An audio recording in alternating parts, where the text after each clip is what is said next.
What is it, Eva? まだ体調は悪いと Is your body still feeling bad? 母さん、 Mother, どうしたの？ what's 大丈 wrong? 夫？ Are you alright? ごめんなさい。 Sorry. まだ熱が高い It みたい。 looks like my fever is still strong. 大丈夫だから。 I'll be 放ってお fine, いて。 so leave me alone. When they looked, they saw Eva staring at the floor, her breathing harsh again. She had been able to act firm for a time due to the urgency of the situation, but it seems that her body wasn't at its best after all. Yes, I've killed those two. Now, the only ones who know about the gold are us.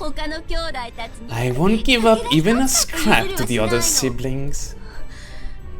なんてことを。 What have you done? あれだけの莫大な黄金なのに。 There's so much of that gold. ローザたちに分けない Giving わけ Rosa and the others their share wouldn't have been a problem at all. It would. That gold is to be passed on to the only to the head of the Ushiromiya family, and that makes that gold, all of it, in all of its entirety, the very honor of the head. Putting even the smallest dent in it is definitely something. It's definitely not something I will permit as the new Golden Witch, Beatrice. You plan to continue these murders according to the witch's epitaph? Do you actually plan to kill 5 more people? Yes. If I don't finish that annoying ritual, it seems that my power as a witch won't be complete. Hey, me. The power of a witch is really awesome. It really can make all of our fantasies become reality. The power to make dreams more than just dreams. Now that I've learned of this power, I can no longer stop being a witch. If I can complete the ritual and make my power whole, I'm sure I'll be able to teach you that feeling too.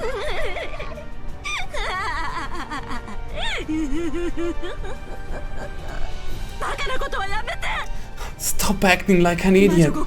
Haven't you played witch enough? We have found the gold, and we've been promised the position of successor to the head. I'll probably need to tightrope walk just a bit, but at this point that's a dream that will definitely come true. Beyond that, what more could you wish for? I wanted to become a witch. I don't know anything about that dream. That's it. Because I kept holding on to that dream, I live at this age forever. I threw that dream away by becoming an adult. You fought.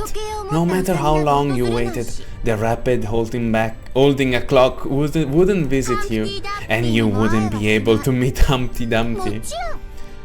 And, of course, you definitely wouldn't be invited to the land of the cards. You gave up like that, and so you became an adult.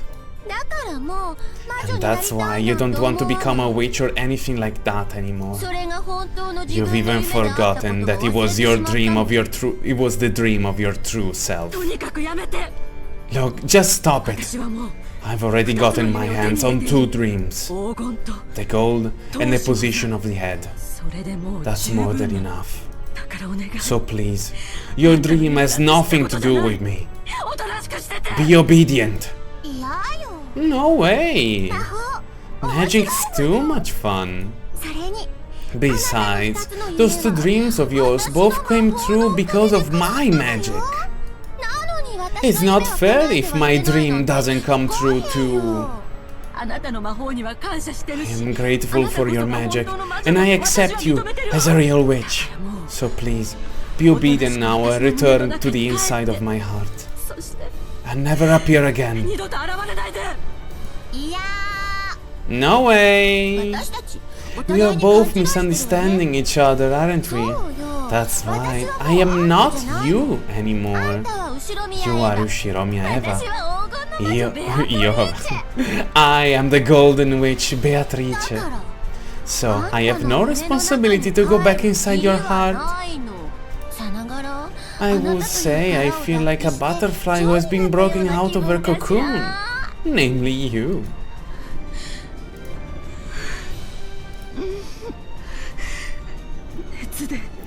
The fever is making my mind cloudy.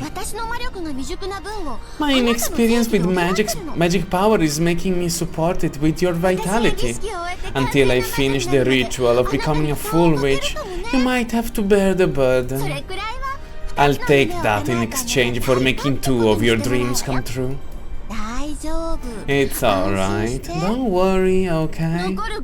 For the remaining 5 sacrifices, I'll avoid your family. Let's see, Rudolph, Kyrie, Kraus, now 3. What about that old geezer, Nanjo? Perfect, I'll kill those 5 people.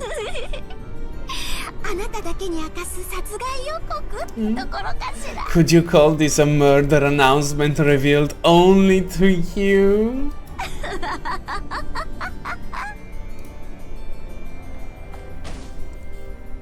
Eva finally crouched down. Hideyoshi rushed up to her and lent her his shoulder. Are you alright? Let's take it easy and rest. Are you alright? Dr. Nanjo, take a look at Eva. When Nanjo and George tried to approach, Eva made a gesture to stop them. Thank you. I'm fine, Dr. Nanjo. I'm taking my medicine. I apologize for saying this in such an extreme situation, but please let me rest a little longer. Mom, I'll lend a hand too. Thank you. But I'll be fine as long as your father watches over me. Go back to the cousins' rooms upstairs and don't come out, no matter what. Understood? No matter what happens, you must not leave the guest house. Outside, that witch is...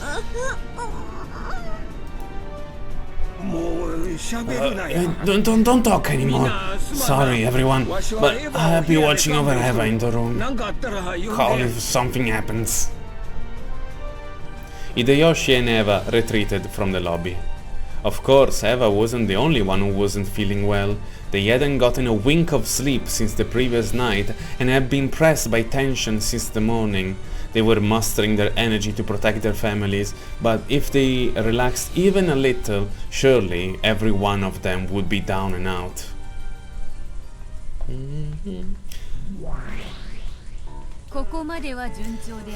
Everything has gone as planned so far, but from here on out it will become difficult, you see. Difficult, you say? In most cases, as the ritual progresses and the victims increase, they begin to tighten their guard. And often, they all up in one place and stop moving. That is extremely inconvenient for us. Are you saying that we witches are inferior to a bunch of humans in a group? Witches are never inferior to humans. However, perhaps you could say that times change, that humans have gotten their hands on a poison. This wasn't a problem long ago, during the period when witches were believed in, but just like that annoyance butler, people in the current era generally deny magic. In other words, their existence itself is anti-magical. As a result, at some point, they grew to possess a toxin inside their body that denies magic. In other words, you're saying that the more humans there are, the stronger the anti-magic toxin gets, and the greater the disadvantage is for us witches. The total value of their heart's power to deny magic, in other words, their magic resistance, becomes the denominator to our magic. Understand? Is that a bit too difficult for you? You're joking. I understand it truly easily. In other words, you're saying that the more people there are that don't believe in magic, And the stronger their will is, the greater the dramatic division in the effect of the magic is. I see. If that's the kind of formula it is, I'll have to rethink my method of attack. Fundamentally, magic possesses a vast power. It can make a rain of fire fall from the heavens, divide a sea, and reviving a lost life. Impossible. Scusa un secondo. It can even make a rain of fire from the heavens. It can even make a rain of fire fall from the heavens, divide the sea, and reviving lost life. Isn't impossible either. Vabbè, un po' strano. However, that power is extremely weak against the toxin that rejects it. And that toxin has been piling up in humans since the time they forgot their respect for all things sacred. Until finally, this earth was covered with enough toxin that the miracles of magic could not be displayed. Thus, witches from across the world were chased from their dwellings. They were forced to choose whether to throw away their magic and live as humans, or live in hiding in remote areas where the toxins of humans couldn't reach.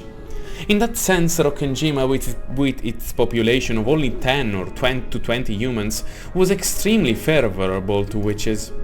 And even more favorable was the existence of the ghost story about the witch who lived in the Rokkenjima forest. Essentially, the fear that a witch might exist permeates the island to a certain extent, weakening the anti-magic toxin from the humans. A small population and a margin of possibility to accept a magical being. In other words, minds that were only weakly anti-magical. Only in the valley where those two converge could a witch live in modern times.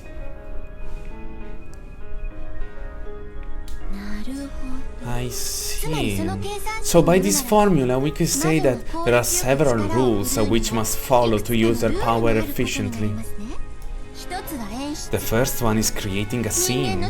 Create a murder scene that you couldn't imagine was done by humans, decorated with occult ornaments. Make it look very much like a witch exists, and by permeating the people with fear, make them believe that witches exist. And as a result, the anti-magical power and the denominator for the power of magic will be decreased. I see. So this is why the creepy magic circles of the first Twilight were created. That's right, exactly. The guided scenes from the first Twilight each game, are all for that reason. It's definitely not as though I like cruel things or I'm doing it for fun.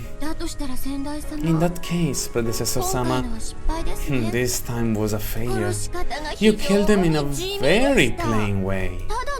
It doesn't look anything more than a simple mystery. You could have damaged the bodies more grotesquely, like you did last time and the time before that, as I heard from Ronove. Making it look like a fantasy and instilling fear in those people.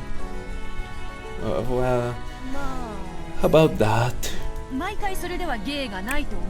I thought it wouldn't be artful to do that every time, you understand? Don't think too deeply on it, it was just a whim. Actually, it really had been her whim. After being told all of that by Butler, she couldn't say it out loud anymore, but she had decided her method of killing based only on a whim. No, it would be better to say that she had half-heartedly let Ronove decide, because she had left the locked room out of this game first Twilight to him. But if Beato had gotten a cruel idea, then she surely would explore the limits of atrocity, even worse than last game. For the methods of Rosa and Maria's death too, you told me to show restraint, but that wasn't a course of action beneficial to us witches either, was it? In actuality, at the present moment, none of them believe one bit that a witch actually exists. They're sure that it isn't fantasy, but completely in the mystery genre. This turn of events is a failure for us witches. And it's all because for some reason, you keep doing it in a kind of lukewarm way, predecessor-sama. Like they said, you should seek out work while you're young. This is a test for me, as your predecessor. Challenge it with respect. Che scema. Beato tried to laugh heartily, but it was obvious a fake laugh obviously a fake laugh trying to cover up something.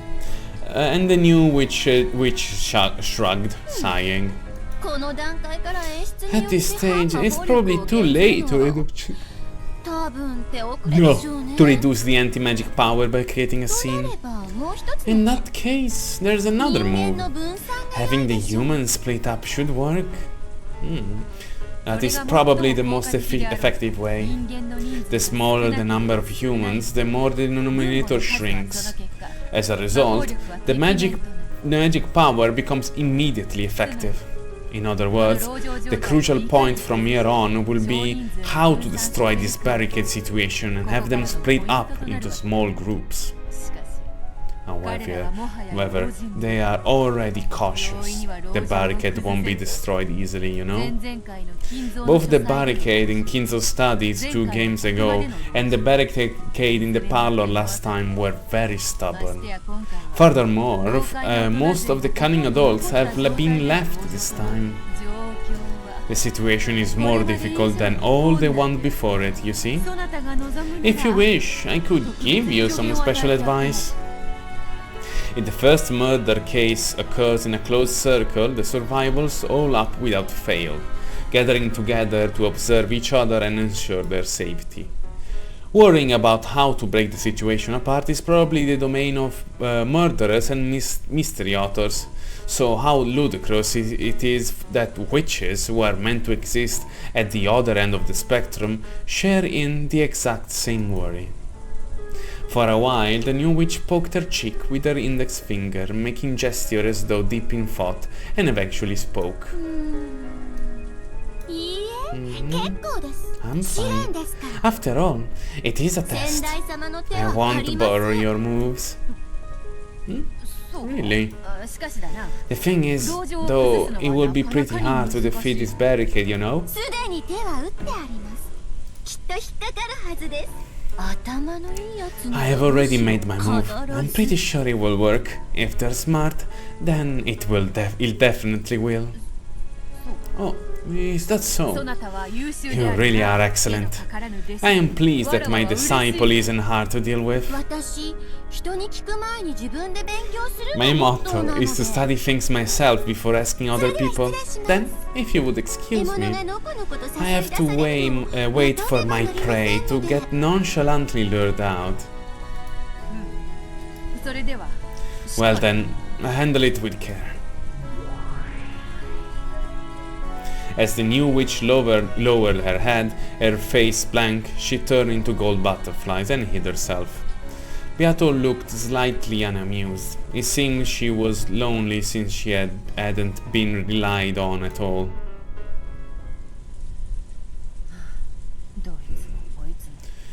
None of them bothers themselves with me. You witch apprentice, acting so smart. I bet any moment now she's going to make some painful mistake and start crying. Then, without a doubt, she'll finally realize my greatness and follow my teachings.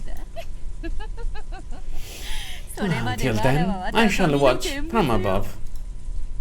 She laughed loudly on the outside, but a laugh no one can hear is completely pointless.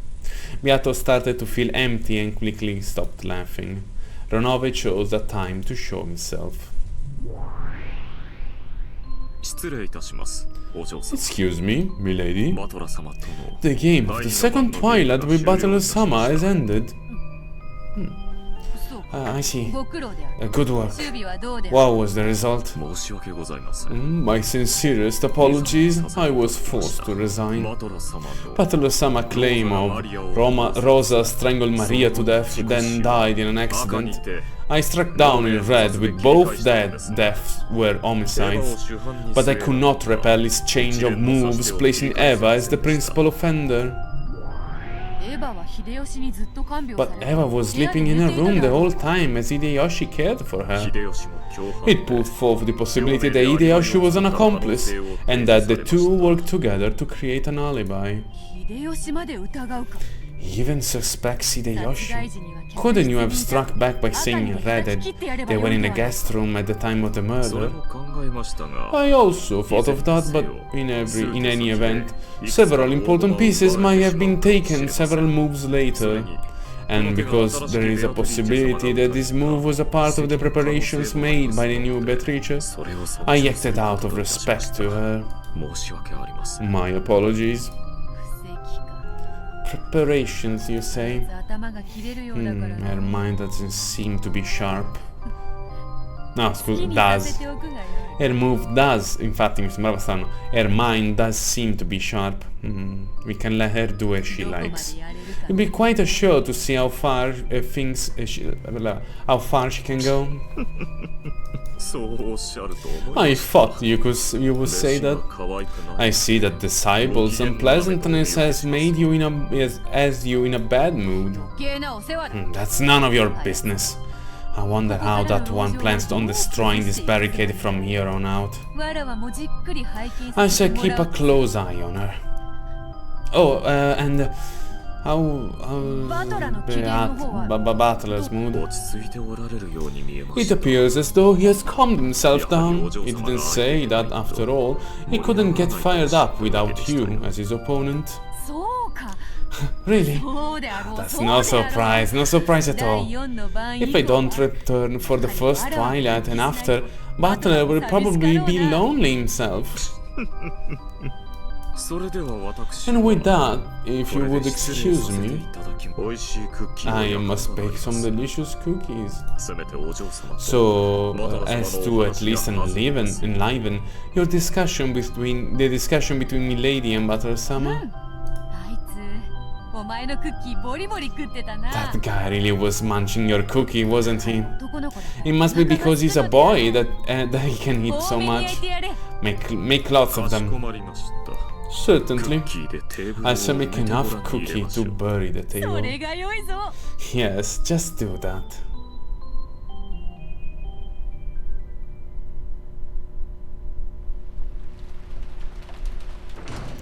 Mi sto un po' addormentando, なんだよ。 quindi mando un messaggio di aiuto a mia madre se mi fa per favore un caffè. E poi prendo un minuto di pausa e vado a berlo. Mi faresti un favore? Per piacere? Mi faresti un caffè? Poi scrivimi quando è pronto che vengo a berlo. Grazie mille. Ok. È importante. Sì, sì, è SOS caffettino per davvero. What's going on? What did you want to talk about? Kyrie called Rudolph out into the corridor. It was obvious that she wanted to talk about something that she didn't want the others to hear. あのね、 I... Yeah? 表へ出たい。 I want to go outside.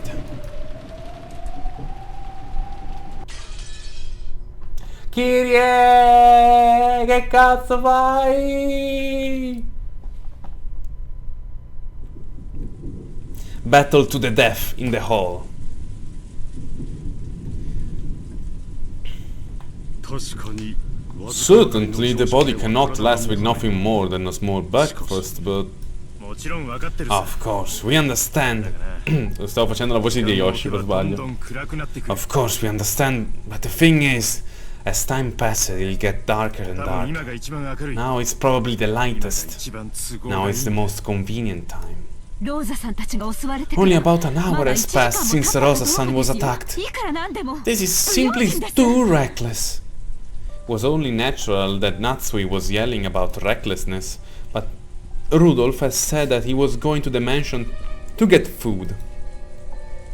Oh no, Luke. Certainly, they were being tormented by hunger as well as their fatigue.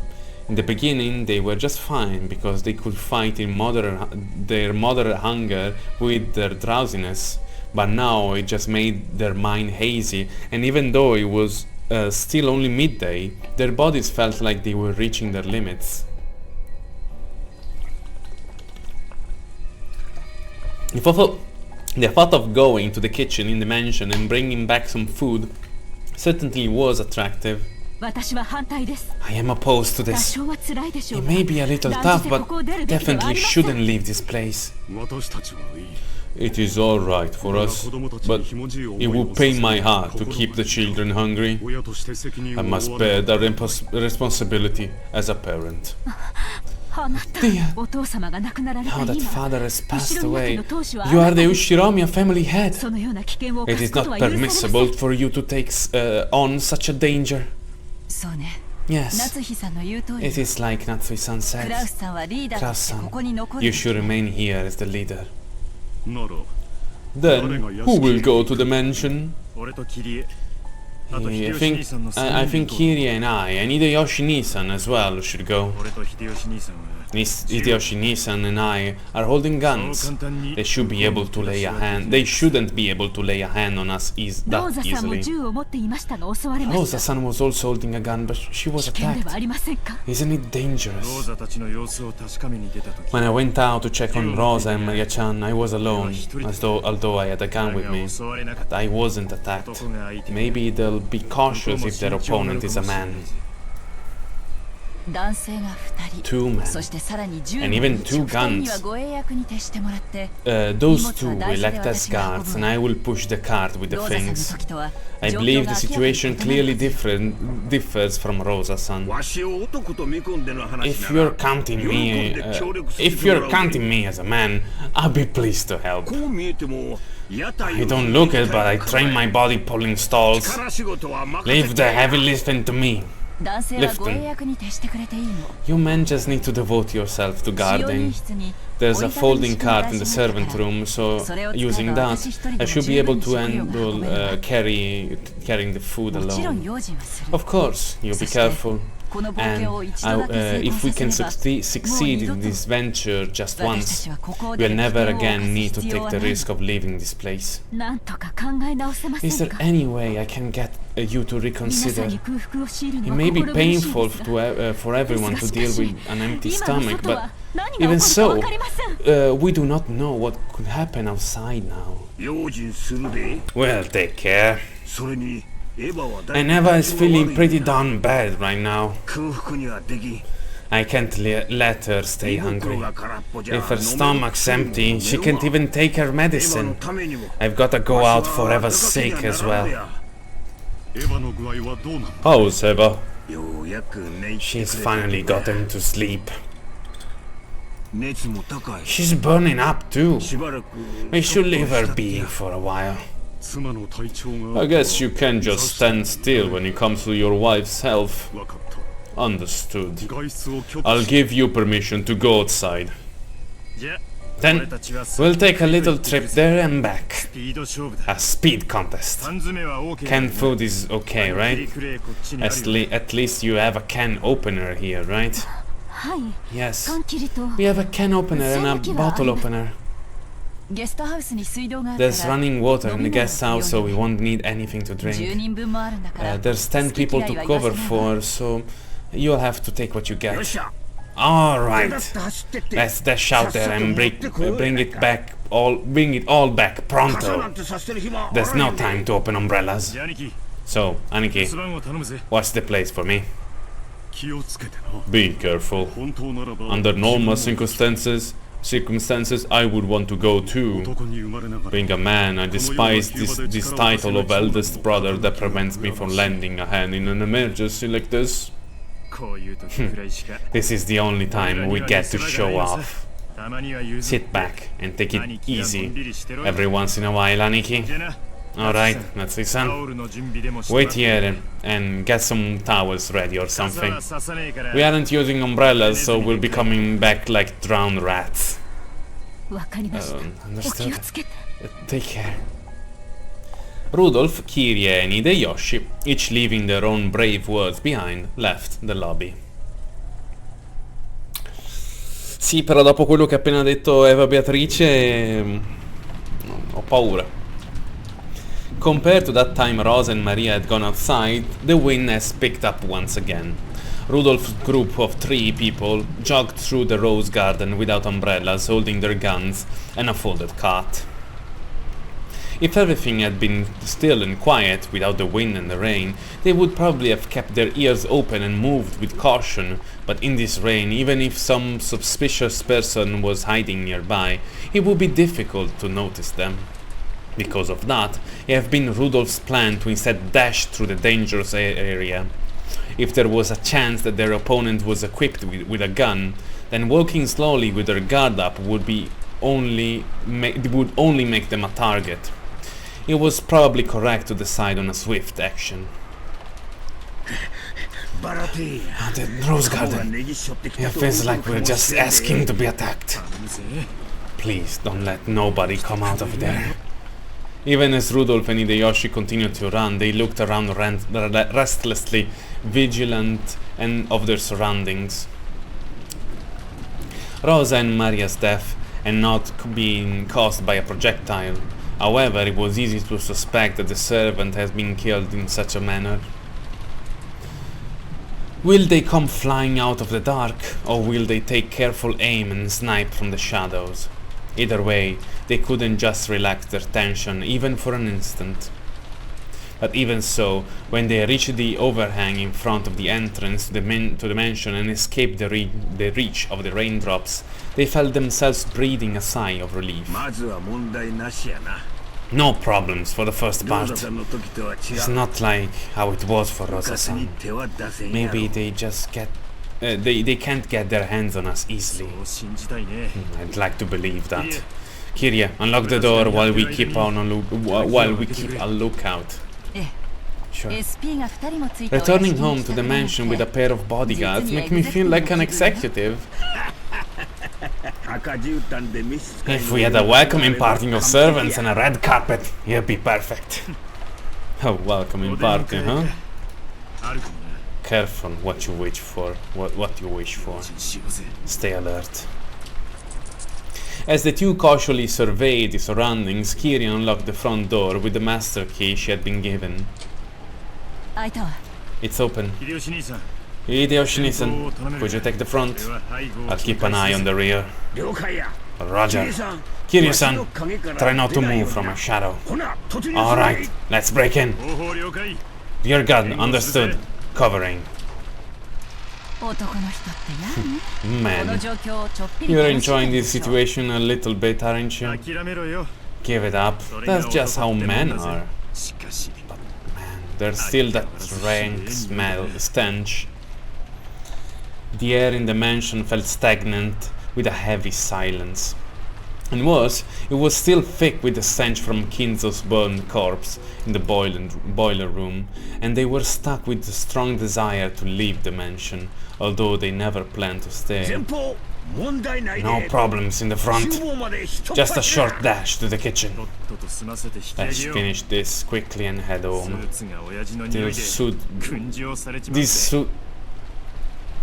Ah, ok, adesso ho capito. This suit gets fumigated with that stench. The three of them dash towards the kitchen. Ecco.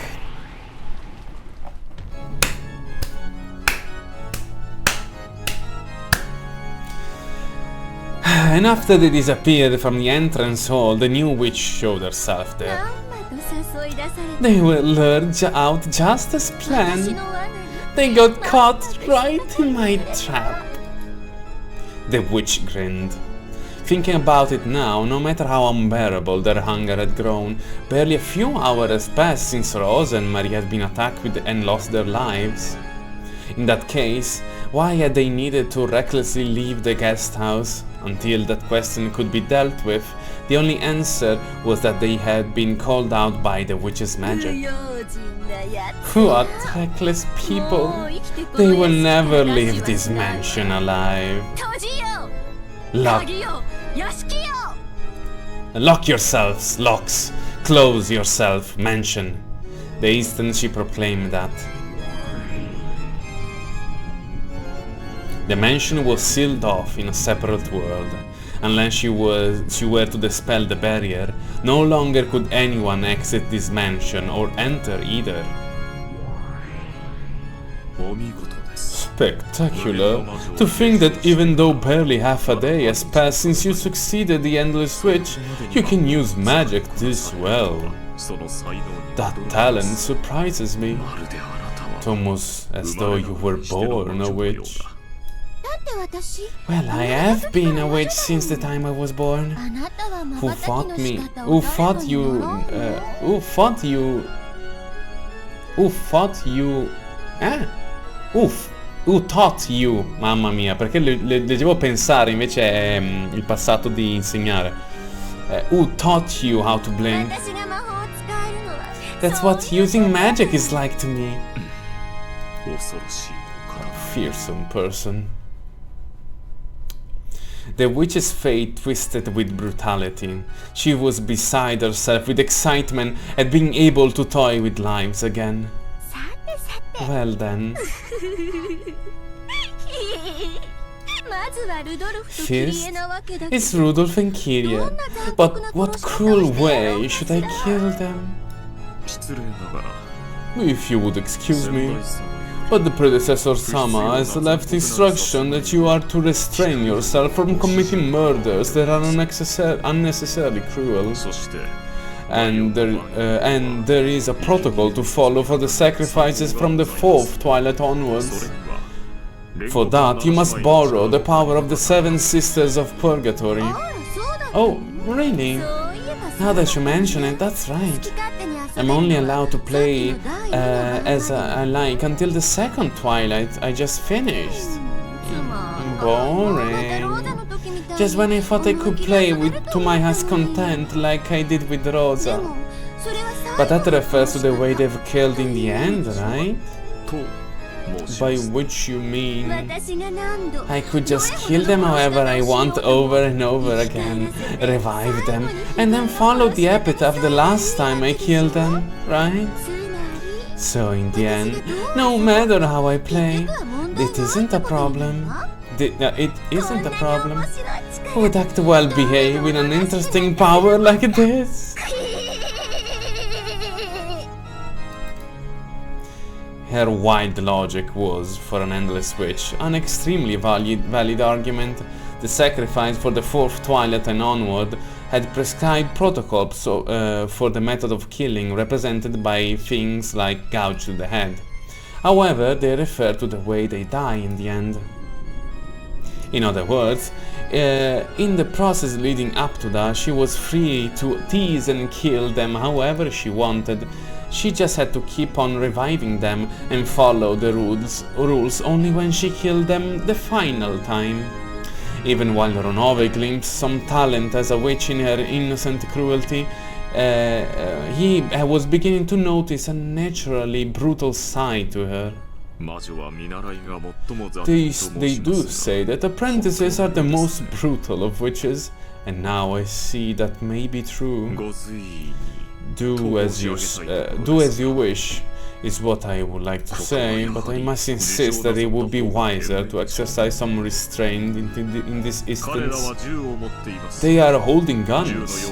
Weapons with high anti-magic power, such as a gun, are the natural enemies of witches and demons. The witch stared blankly at the demon butler, who was unexpectedly afraid of guns. No one told me this. Shouldn't a witch be able to take a bullet like it's nothing? No.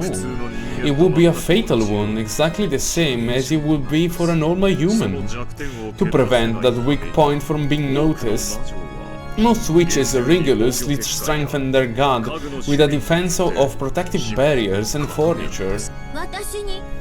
Do I have any of those protective barrier things? Constructing a barrier to make even gun bullets ineffective requires much in preparation and rituals. I'm afraid to say that you currently have none of those, Beatrice-sama. Furthermore, you are currently ill-prepared to summon furniture strong enough to block a bullet. So even though I've become a great witch with this much magical power, I really do have to be afraid of lead bullets. Annoying, but I'll just have to accept it. So, in that case, should I call some furniture to act as my arms and legs? Yes. Leaving everything to your servants while not exposing yourself to danger is also a part of a witch's elegant temperance. Beatrice-sama, leave this to the furniture and hide in a safe place. Fine. 7 Sisters of Purgatory. I don't care who, any two of you. Leviathan and Belphegor responded to that call.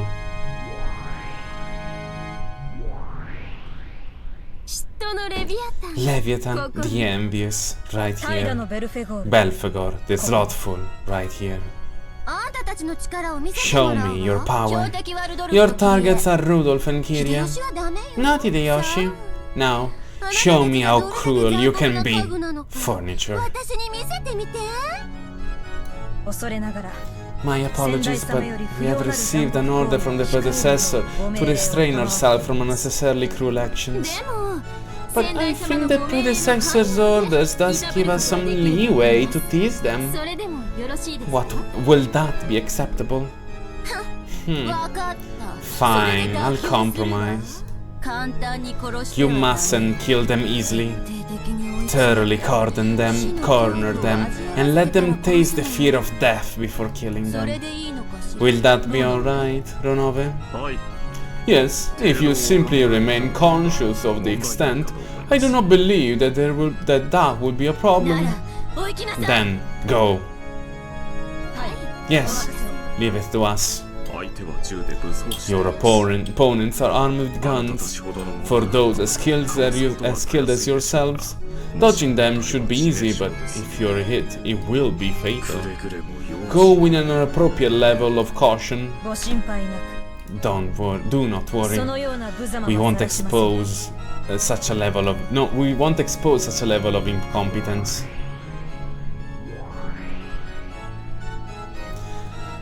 Two Sisters of Purgatory vanished. Un attimo devo entrarmi il caffè in circolazione. The two Sisters of Purgatory vanished. After bowing, Ronove also disappeared.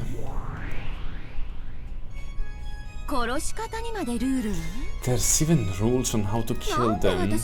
Why do I have to be constrained by my predecessor? It's so rigid and boring.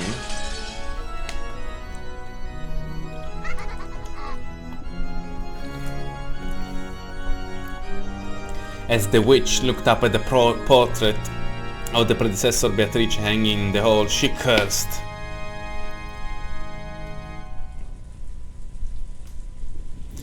The three had already arrived at the kitchen and were gathering food supplies.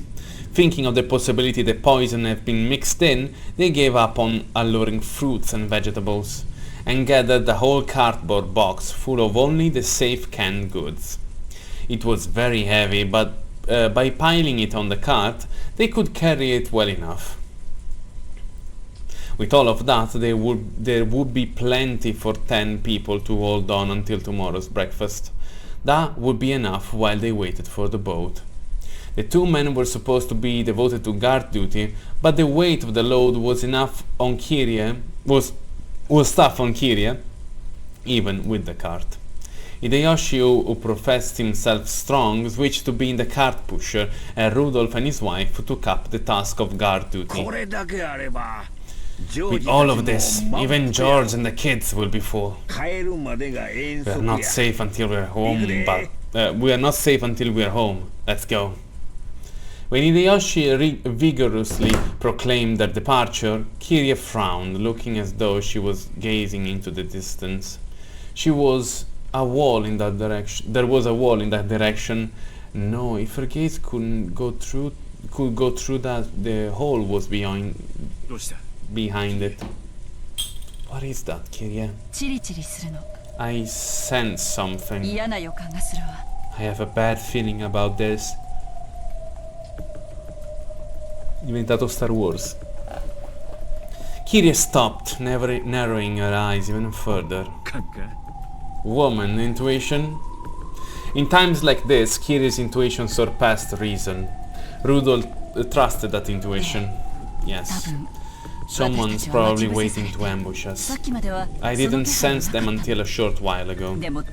But just now, I felt it. Just now, someone set up an ambush just for us.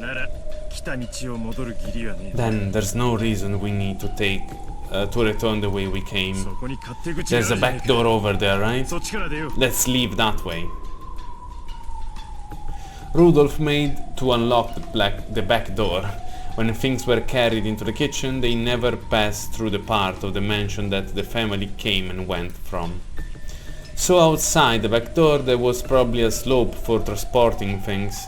Surely that would be able to leave through the cart with the cart. Mamma mia.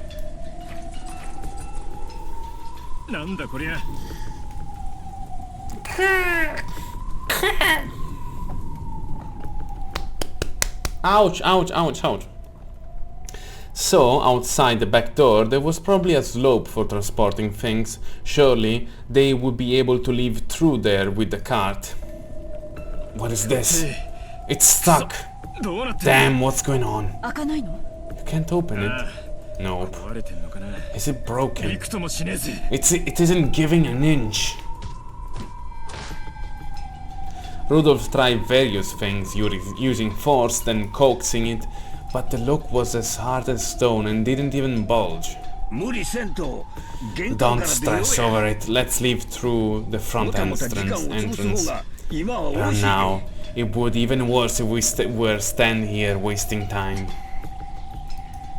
You're saying this is a trap? I don't know. Be careful. With strange expressions, the three of them returned to the hall again and headed for the entrance. Who's there? The instant they exited into the hall, Rudolph noticed a suspicious shadow right in front of them and yelled. In that instant, a storm of gold leaves started blowing, and gold butterflies dyed the area in a golden color.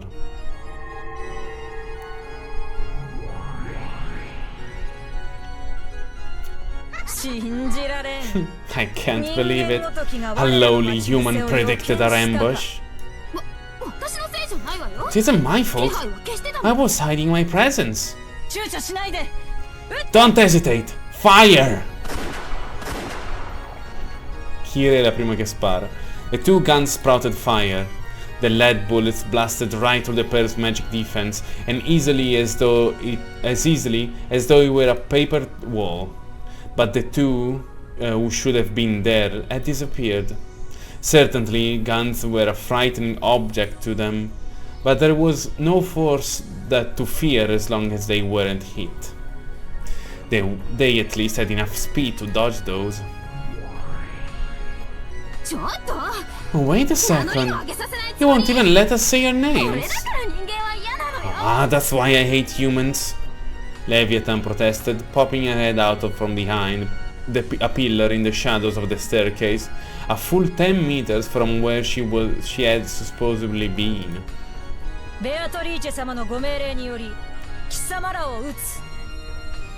By the orders of Beatrice-sama, we shall now slay you.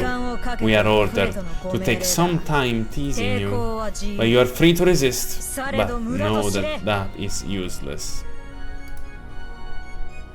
That voice came from overhead. Belphegor could be seen on top of the chandelier, the whole chandelier. Elegantly looking down upon them, she proclaimed their execution with a cruel smile. Who the hell are these girls? Mi piace che le chiama queste Nechans. Forget the cart, we have two opponents if we split up. They can chase all of us. The three of them were well acquainted with the inside of the mansion. They had already made plans to run off in separate directions in case of a crisis, returning to the guest house by breaking windows or leaving through a back door. Every fighting was forbidden, as long as they could get away.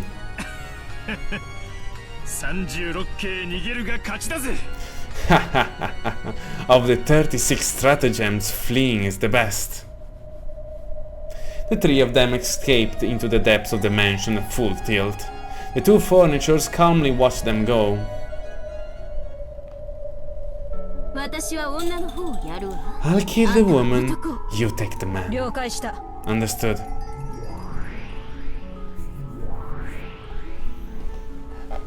The two pieces of furniture in the shadows of the pillar and on the chandelier burst open like human-like forms, leaving behind only the sounds of hopping beetles colliding with the walls. They pursued their respective targets. Così their speed was overwhelming, and they easily blocked the other's path of retreat. I respect their skills as furniture. It'd be nice if they entertain me. Beatrice-sama, I might suggest it wise not to show yourself carelessly. A king doesn't carelessly wander about the center. That's part of a king's... E ho saltato. King's dignity.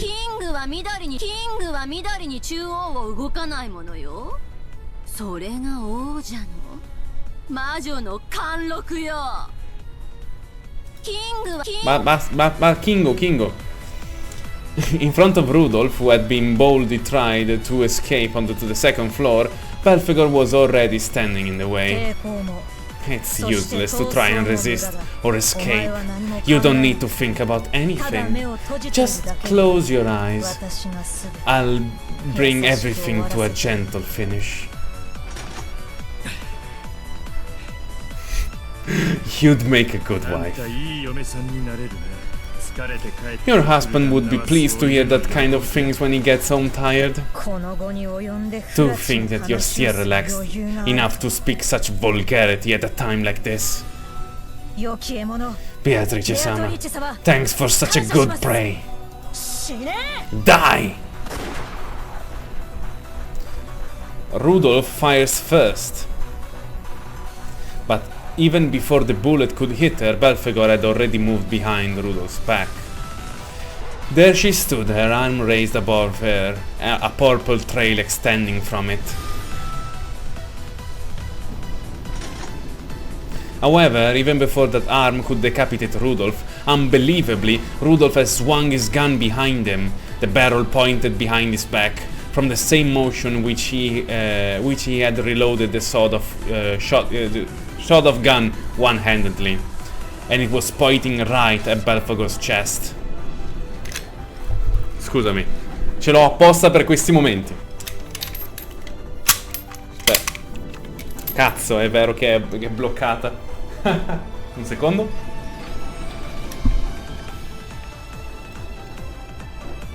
Ecco. Ha fatto così. E penso che lui abbia sparato. Poi lei ha fatto Nothing Personal Kid, si è girata dietro. Lui ha fatto... Ed è così tipo adesso, che gli sta puntando il fucile al petto. It was the sound of an ejected empty cartridge finally hitting the wall after the reload. Ah, ok, quindi no, non potevo fare il suono. Beh, comunque lui ha fatto... E poi è caduto il bossolo. In other words, it meant that the next shot was already fully loaded. Boom! No? Without turning around, his gun pointed right at Belphegor's chest. Rudolph grinned. Hyaruna. Not bad for a middle-aged man. 西部劇世代を舐めるんじゃねえぞ Don't look down on the generation that love westerns, got it? 一度もに Brats don't know jack squat about the refinement of a lever action. Non ne ho idea se si dice metalinazione in italiano. Just like Rudolph, Kiria was also confronting a demon stake in the first floor corridor. What an idiot you are! You should have just escaped with your husband. You do know that that was your final farewell just now, right? Don't worry, that kind of thing is my husband's specialty. I'm sure he'll come for me on a white horse soon. Tutti fissati con i cavalli bianchi, sta famiglia comunque. Because he's never failed to come and save me when I'm in trouble. Not even when Asumu-san was around, you see. Armato, giusto. Cavallo. Per chi non si ricorda, Asumu è la prima moglie di Rudolph. What a happy couple. I envy you. I am Leviathan the envious. Envy is itself my power, my anger, my origin. I agree. Envy is the source of a woman's power. And if you call something like that power, I won't lose to a girl like you. Imagine saying that to the one who governs envy. You actually think I let you two be reunited? I'll give you a tragic farewell. The arm Leviathan swung trailed purple. It was a magic blade cut by the power of malice. Kiria guarded herself against that with her gun. Even though the magic blade should have been able to cut through things like metal, like butter, the gun, with its extremely high magic resistance, was able to block the blade as easily as it were rolled up newspaper. Mamma mia! Rapidly, 2 times, 3 times. Minchia, sta facendo un duello con un fucile. It blocked all of them.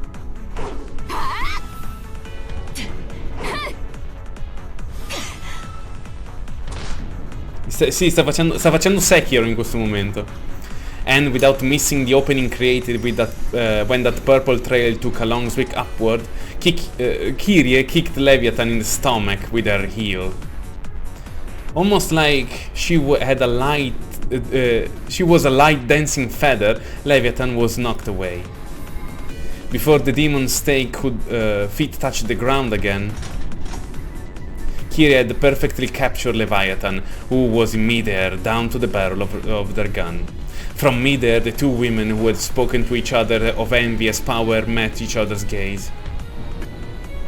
Can you pull it? That trigger. You know, I can be pretty brutal when my husband isn't around.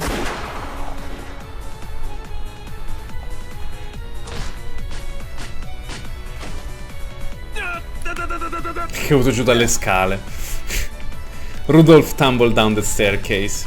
He had been gradually chased down by Belphegor and been pushed back into the original hall. The predecessor furniture is pretty good. She's lacking in flair, though. Beatrice-sama, it isn't over yet. It's dangerous to show yourself. Could you possibly be Aniki? That used to be my name. But not now, Rudolph. You don't have to tell me. You're going to say you are the Golden Witch Beatrice, right? How did you know? Since the time Rosa was killed, I had a general idea. Rosa, forgive me. Forgive me for sending the sister you hated down to your hell. Beatrice-sama, look out! Rudolph pointed the unforgiving barrel of his gun at the witch who claimed to have once been his sister, but Belphegor could not permit that, and severed savagely attacked.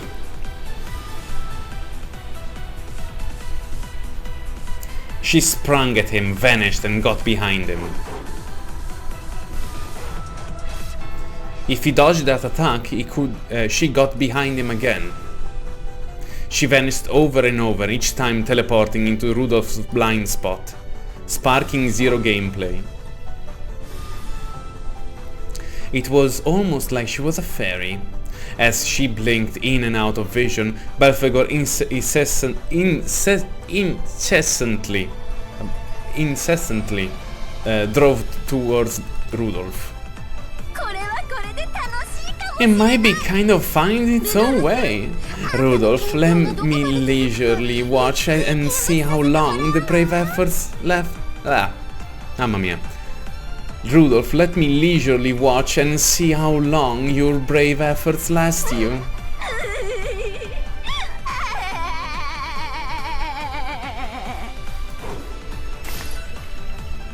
Then a dull, tearing sound of Rudolph's cry of anguish intermingled.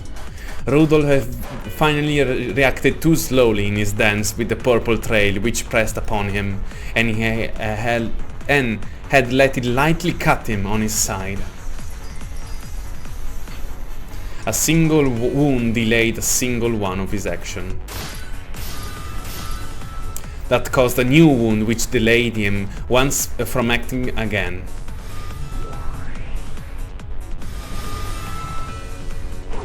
Sta veramente facendo lo sparking zero. Belphegor's dance began to swallow Rudolph whole, watching Rudolph's body gradually get carved up, his former sister letting a shrill laugh.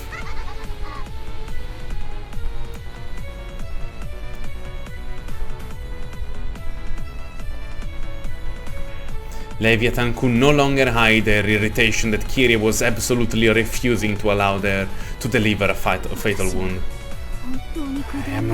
I really am dense. Among the 7 sisters, I was always the slowest to grow. I was always slow, always weak, always stupid. That inferiority complex became envy, and when I converted that into power, I gained a strength greater than any of the other sisters. It is important to have a moderate inferiority complex when you're a girl. It teaches women about cosmetics and hard work. I don't like using the limits of my power against mere humans. But I will turn my envy of your ability to completely trust your husband into power. Just don't like it. Why are you so relaxed when you're fighting for your life? I wonder. I get it. You fully believe that your husband will definitely come to rescue you and will save you. Isn't it incredible, that trust of yours? It's truly worthy of my envy. What kind of trust do we sisters have in each other? We sisters are always looking down on each other, trying to thoroughly lambast each other and turn things from bad to worse. I've always been bullied by my sisters. I always wanted just one of them to become my ally. So, since you have that single ally, who you can place complete trust in, I feel the strongest envy towards you. The composed expression of total belief in your husband. I can feel my envy giving me power. I even exceed it. The speed of sound. Leviathan turned herself into a stake, and the speed of her flight as she attacked was proportionally to the strength of her envy.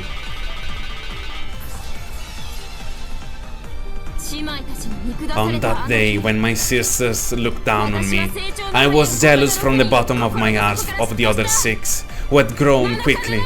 I was jealous for 7 days and 7 nights. Behold, the power and speed I ultimately gained. Vabbè, dai, uscirò mia Kyrie.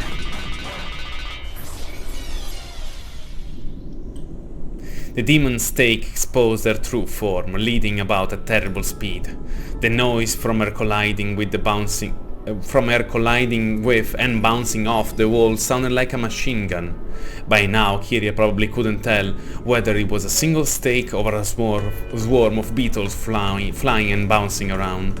Leviathan was certain of a greater than 100% chance of victory from the bottom of her heart.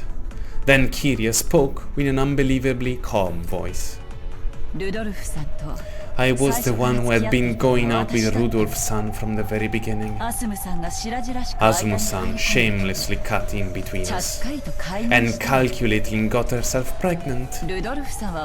I don't blame Rudolf-san. That woman manipulated him, using her body as a weapon, and cornered him into a situation where he was forced to become engaged to her.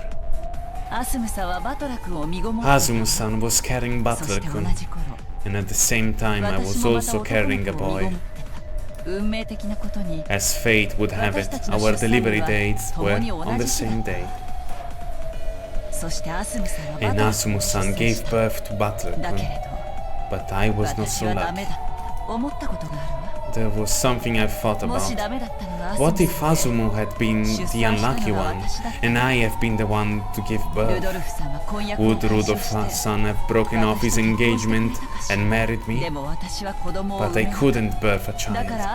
So, until Asuma-san died, and until I got pregnant with ENG, I cursed Asuma-san and I was jealous of her. Asuma-san should just die, and then I want him to remarry with me. In my envy, I kept cursing her like that over and over until Asuma-san finally died. I became certain that I possessed the power of magic, and that I had become a curse which had killed Asuma-san. But that did not quell the flames of my envy. Don't tell anyone, alright? Every time I look at Butler-kun, I remember that woman. Every time I look at Butler-kun, I think that if only my child had been born, he would be the same age. I'm still jealous of her, tormented by her. Now and forever. For all eternity. You say you were jealous of your sister for 7 days and 7 nights. That's right. Don't make me laugh, you little brat. How could you understand the madness of a woman whose man was stolen from her, who has burned with envy for 18 years?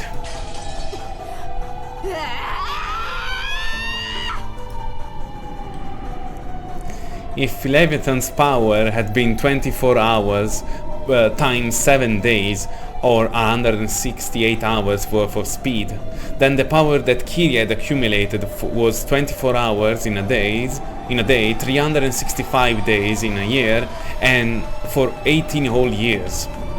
Without counting leap years, it was 157,680 hours.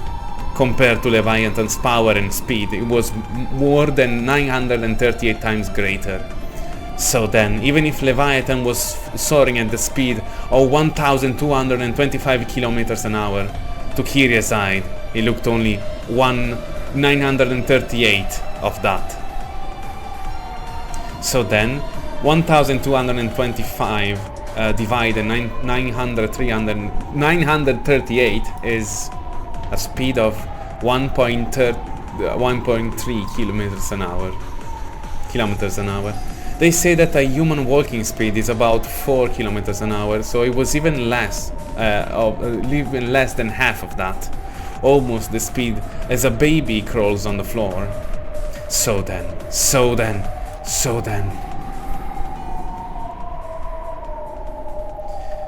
In unit time slow so much, you could count all the bits of dust floating through the air.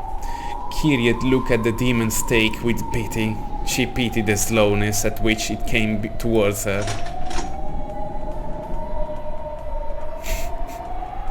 She lazily raised the barrel of her gun, almost as though she was trying to swallow the demon stake up with the gun barrel. You're completely lacking in both love and envy. Come back when you're older, darling. Madonna! Ah! Che cold!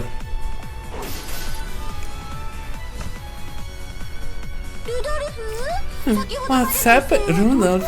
What's happening to all that vigor you had from a couple seconds ago? Iketsukuri, live fish. Oh, it's best served while it's still twitching. After it dies, it isn't interesting in the slightest. That's enough. Why not just kill him now and forever? Damn it. I'm surprised you managed to endure this long after being carved up. That's enough. You don't need to think about anything more. I'll steal your life away painlessly. Wait, do me a favor. In the very end, I want to do one of those. What do you mean, one of those? One of those things that Western made famous. The thing where we put our backs together, walk 3 steps, and then bang. A duel. Very well.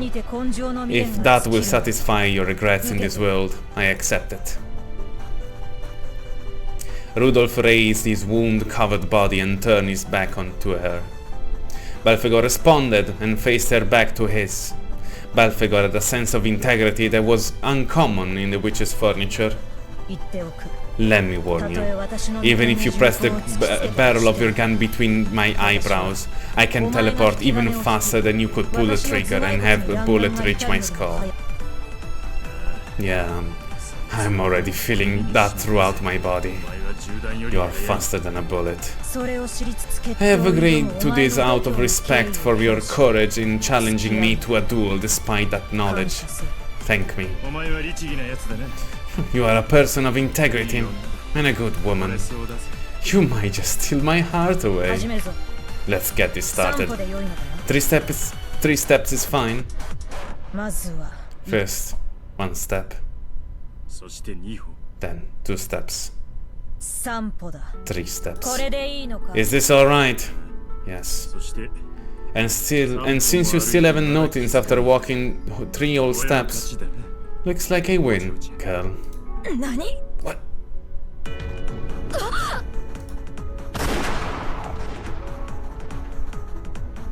Rudolph turned around and fired off a bullet.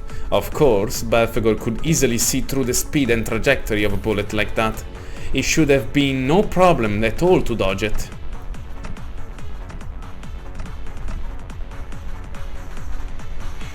But a spray of flesh blood flew about. Belphegor had set up an inadequate magical defensive barrier, but before an incarnation of anti-magic power such as the bullet, it was completely meaningless. What are you doing? Why did you get hit? The bullet had hit Belphegor right in the chest. The pain from the lead caused her to grimace, as did the pain from the denial of magic. Forgive me, I'm a coward of a man.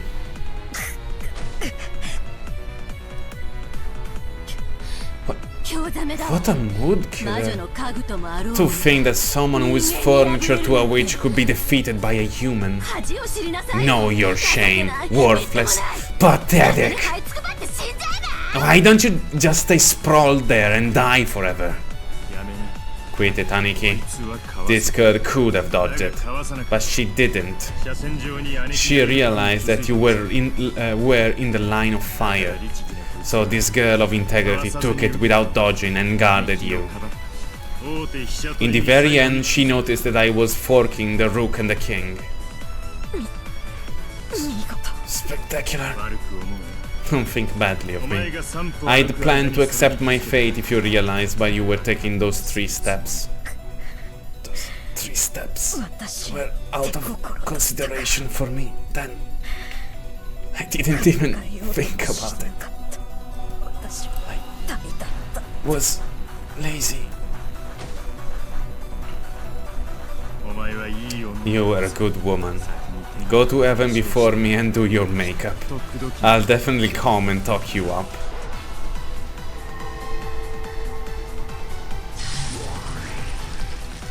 Minchia! As Belphegor slowly fell over, she lost even the power that kept her in her human form, and she turned to a fine gold dust and melted into thin air. At that point, Kyrie dashed in. Comunque no, quel minchia era perché ho pensato, hanno ucciso due furniture, eh? It seemed that she had defeated her pursuer with her own hands. As she pointed the barrel of her gun straight at the witch, shrining up the wound-covered Rudolph. You're right. Were you talking someone up just now? Yeah, fine woman. No match for you, of course. Sorry, Aneki. It's checkmate. The two of them pinned the witch down the barrel of their guns. Worthless furniture. I can't believe they were beaten by human opponents. Worthless. Stupid. Boring. Beatrice-sama, we should retreat from this place. There is no furniture or barrier to guard against bullets here.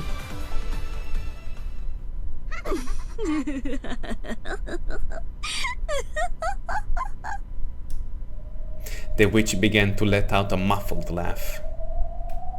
It surprised not only Rudolph and Kyrie, but Ronove as well. Because of a situation like this, the two guns pointed at her. She was not one that could just be laughed off, even by a witch. But the witch laughed with pleasure. Well, it is only natural that be impossible for the predecessor's worn-out furniture. I have to have new furniture suitable for me. I use them out of obligation, but I've always hated hand-me-downs. As she said that, she looked down at Belphegor's remains, which had turned completely into a pile of gold dust with disgust. I don't know what you're talking about. Now put your damn hands up.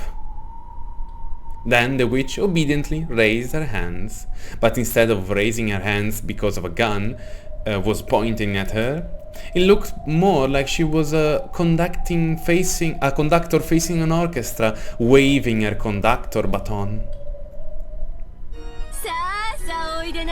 Come, arise, furniture suitable for me. Not that cheap furniture, much, much stronger ones. Cruel ones.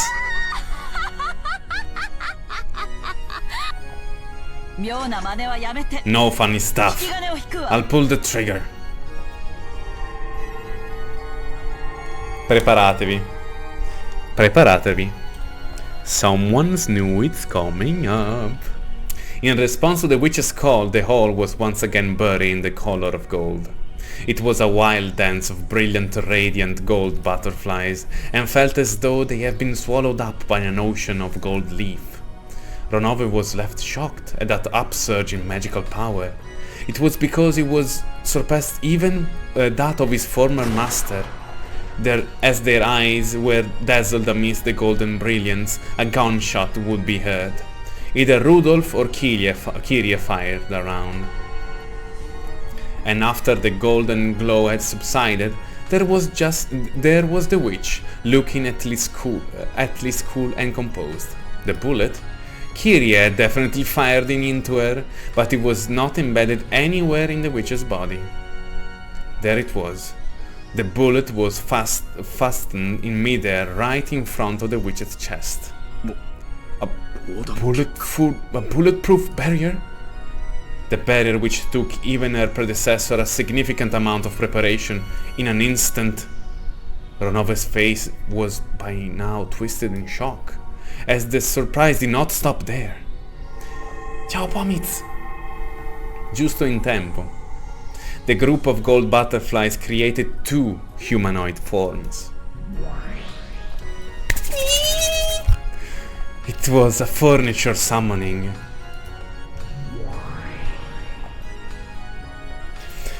The butterflies peeled and off and flew away, and beneath them, furniture in the shape of girls showed themselves. The Chiester Sister troops. Even the predecessor wasn't able to summon the Pendragon's memorial troops on a moment's notice, and so easily.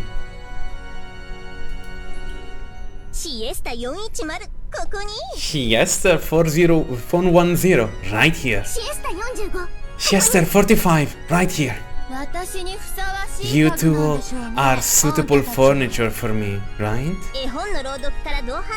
From reading you a picture book, to going on a friendship date, to shooting down a meteorite. You will take care of anything. If we don't take care of it, the Dragon King will get mad at us. Please, your orders, great Lady Beatrice. Rudolph-san, let's run. These guys are no good. Sure. Thanks to the same feeling that had alerted her to the ambush by the Seven Sisters of Purgatory, Kyrie clearly heard warning sirens going off in her head, almost resembling screams. Without hesitation, they ran. As the witch elegantly watched them leave, she ordered her new furniture. This is an order. Kill the two who ran away. Then bring back the corpses here. Then I'll bring them back to life and play with them over and over. The witch's expression twisted with an evil smile. Even though she feared that expression, Lucifer appeared and spoke. My apologies. The predecessor said to avoid brutal actions of that. When the witch stared at her with those terrifying eyes, Lucifer was struck dumb. She was unsatisfied. She was born of not being able to let her own power and her own cruelty run wild. Irritated by her predecessor's furniture telling her to act with restraint, her discontent was at its peak. Oh, it's Lucifer-chan the Proud. Long time no see. How are you doing? Let's play together again sometime. Oh. 410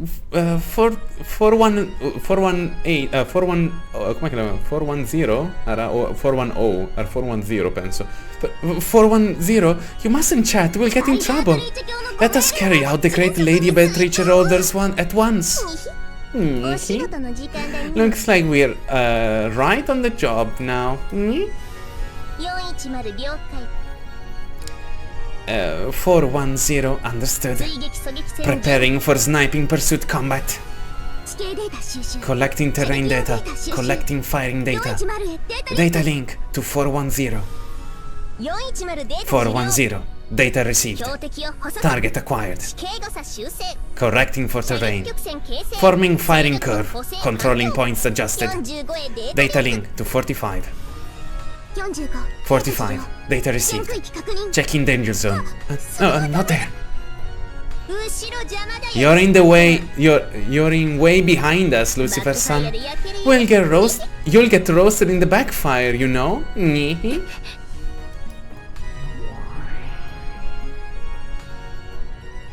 The Chiester Sisters, through their mutual measurements, were able to instantly calculate the terrain inside the mansion and the coordinates of their targets, as well as the firing curve to reach them.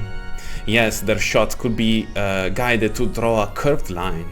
No one would be able to escape it. The precision homing ability of the Seven Sisters of Purgatory was nothing more than a cheap version of the ability those two held.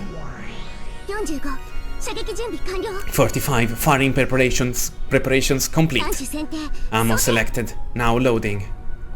The two of them faced each other, and as though they were both pulling back a bowstring together, there a dazzling golden arrow was ready. 108. Mamma mia. 401. Firing. As they proclaimed that they were firing together, they released a single arrow. As the curve taken by the gold sparking snake of light drew a trail, It headed in the direction Rudolph and Kiri had run in rapid pursuit. It turned through corridors, crawled over the floor, chasing them as it drew a beautiful curve. No one could hold back the Chiester Sisters' homing projectiles. None could escape them. And their strength could pierce all physical and magical defenses. It was an all too mercilessly guided weapon of certain death. However, even among mythical class soldiers, it was a weapon used by pretty much everyone. It was very commonplace for them and very extraordinary for those of the everyday world. What the?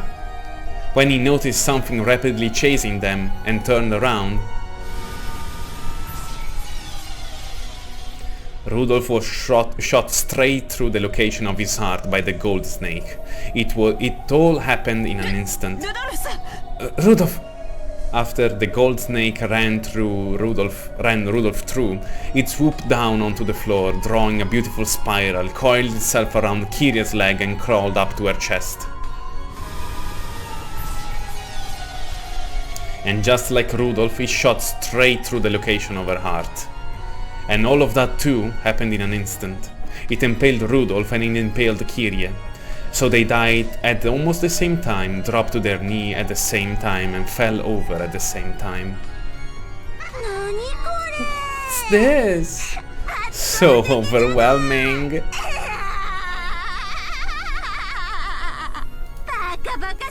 That was ridiculously easy, wasn't it? This is the kind of furniture I need. Way different from the predecessor's second-hand furniture. Come, bring their corpses here. I'll keep reviving them until I'm bored, and then kill them in the most brutal way I can think of. To think that being a witch could be so much fun.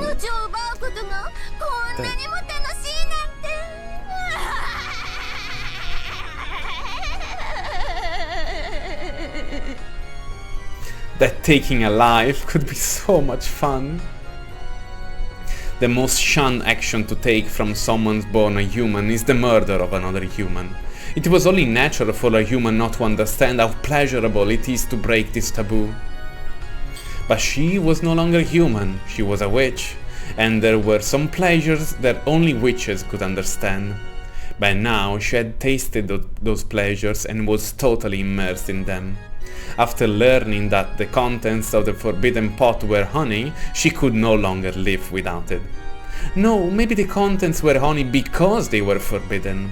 In that case, the act of killing humans gruesomely and doing it over and over was by now giving her a drug-like pleasure. As the witch rolled over laughing, the gold snake which had been fired returned as though being hauled back in. Those two were stitched at the tip and being dragged along. The witch's order had been carried out. Rudolph and Kiri had been killed instantly, and their bodies had been carried back. Chiester 45, 410, executions of orders completed. We await for your next order, Great Lady Beatrice. Please, your order. From babysitting to playing you in all-time multiplayer, to shooting down a space shuttle, we'll take care of everything. Those two are apparently the sacrifice for the fourth and fifth twilights. So in the end I need those worthless 7 sisters. I guess they're just the 5 sisters now. I need those girls to pierce and gouge the forehead and the chest. But I can do that at the very end. I'm free to play in any way until then, right? Sì, siamo nell'86, però possono fare un po' quel cazzo che vogliono. Alla fine vengono nel mondo magico. Va bene così.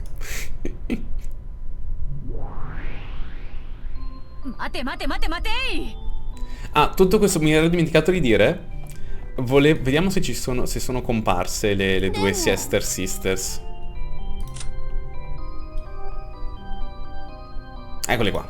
Ok. Non vorrei dire, ma la canzone che abbiamo sentito on repeat fino adesso, quel...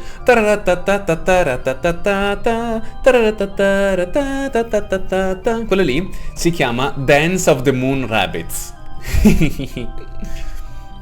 Allora, Chiester 45 has a weapon in contract with Beatrice. 45 has an extremely meticulous and timid personality, and it is fairly paranoid. For this reason, she compensates well for the weakness of 410's slapdash personality when they took work as a pair. Cannot bear silence and even becomes emotionally unstable unless she is constantly being given orders. 45 excels in enemy search and being decisive. The sister's battle power is doubled by her support. Chiester 410, a weapon made in contract with Beatrice. 410 is a kid with character, who has a unique and brazen way of speaking. Her hobby is teasing serious and uptight people, which is why she likes 45 and Lucifer. Rough-spoken, but loves company and easily succumbs to loneliness. Gets depressed unless there is someone constantly giving her attention. 410 excels in firing control and even in close-range combat, exhibit battle power that is second to none. Tra l'altro, e questa aspetta, cos'è che volevo dire? C'era una cosa che volevo dire delle siesta. La vecchia traduzione non era Chiester, che è sicuramente una citazione di qualcosa che ora non mi viene in mente, era siesta, perché si scrive nella stessa identica maniera in giapponese. Siesta e Chiester, e quindi io le avevo conosciute ai tempi come le Chiester Sisters. Ecco la cosa che volevo dire. C'è lei nel picchiaduro. C'è 410 nel picchiaduro. Bene. Oh, wait. Have you already forgotten what I told you? Oh, it's you, predecessor Sama. Do you have any complaints? Of course I do. You are doing as you please, are you not? Why can't you follow my directions? What's wrong with doing as I please, predecessor Sama? And I haven't got the slightest desire to deviate from the rules of the ritual. I'll make sure to clean those two corpses up later and drive stakes into their forehead and chest.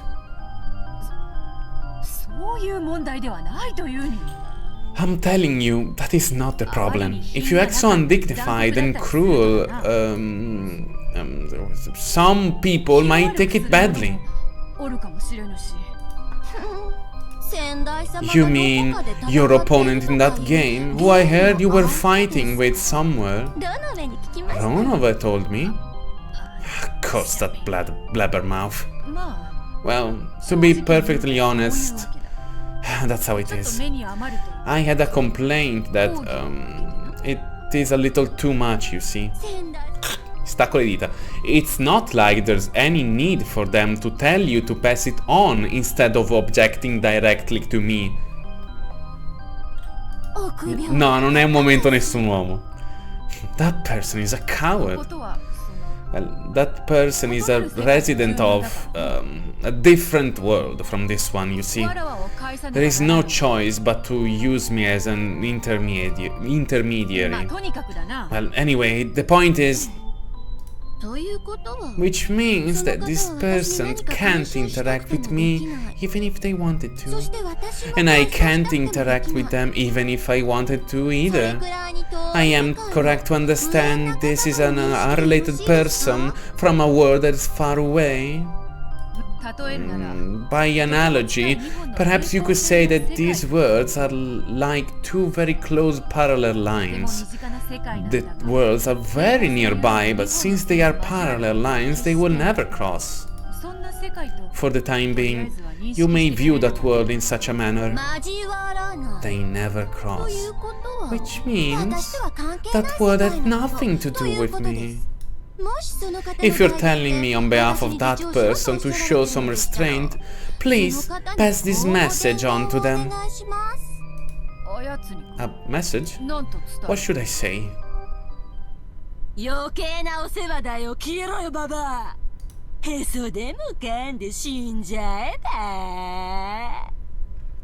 It's none of your business, so screw off, you old hag. Why don't you just give up and die forever? 해서 대목한데 신자해봐. Oh, I'm sorry. Since she was a friend of yours, I just imagined that she'd be a woman. By old hag, I'm definitely not talking about you, predecessor Sama. Oh, please, forgive me. When she spoke, the witch was looking straight into Beato's eyes. Anyone in that place would be able to figure out just by looking. Predecessor Sama, there is something I find very strange. Why do you have to play a game with that person from another world and have them accept that you are a witch? Well, about that. It is because making all humans accept the existence of witches is related to perfect control. There was a single holdout, you see, and he just won't accept me as a witch. Why is it that you need that human's approval? Witches are witches, and they use magic. Why do you need a human acknowledgement for this? Well, like I said earlier, that which is called magic is... I am a witch. I can use magic without anyone's approval in particular, so what's your point? In this world, right? However, since you will not accept it, how should I explain it? I don't need an explanation. After all, isn't this all about a different world that never crosses this one?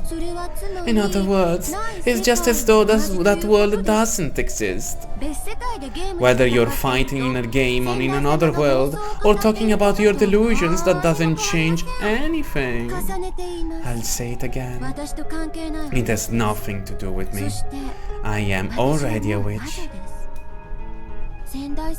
Predecessor Sama, somehow or another, it seems that you can't become a witch as long as this person doesn't accept you. But I am different. Even though no one has accepted me, I am already an excellent witch. Since you are my predecessor, I will formally pay your respect. But this is out of my goodwill, not out of duty. I do not seek your advice anymore. I understood clearly what I should do now, and now I should play from now on. So, I will carry out the ceremonial murder of the 13 people as a final act of respect to you. However, as for the methods I use, and for what I do after that, there is absolutely no reason I should be lectured by you on those. Therefore, I'll be counting on you in that regard. At a glance, those words seem obedient, but they contain within them a clear parting of ways. They were saying as clear as could be, I have no more reason to rely on you, so don't get in the way of my fun. Beato understood that and was dejected, realizing that no matter how she explained it, she wouldn't be able to make the witch understand. I see. Then it is no longer my problem. Go and learn firsthand how magic ceases to exist when you lose your feelings of respect for it. That carefree rampage of yours up until now, I would dearly like to hear how it can be called respect. After hearing that, Beato could not respond, because she remembered hearing exactly the same thing from her master. So, Chiester Sisters, my predecessor is just leaving. Just, please, see her off. Predecessor Sama, please retire from this place. If you don't, we'll be scolded. Throughout her body, Beato felt something invisible in Chiester Sisters' eyes, which could only be described as an oppressive feeling. Most likely they were initiating firing calculations. It was an action much like taking out a gun and cocking it. Even Beato could not escape from the Chiester Sisters' attack without any preparation. In the past, she had placed her greatest trust in them, so she knew down to her very soul how terrifying they were.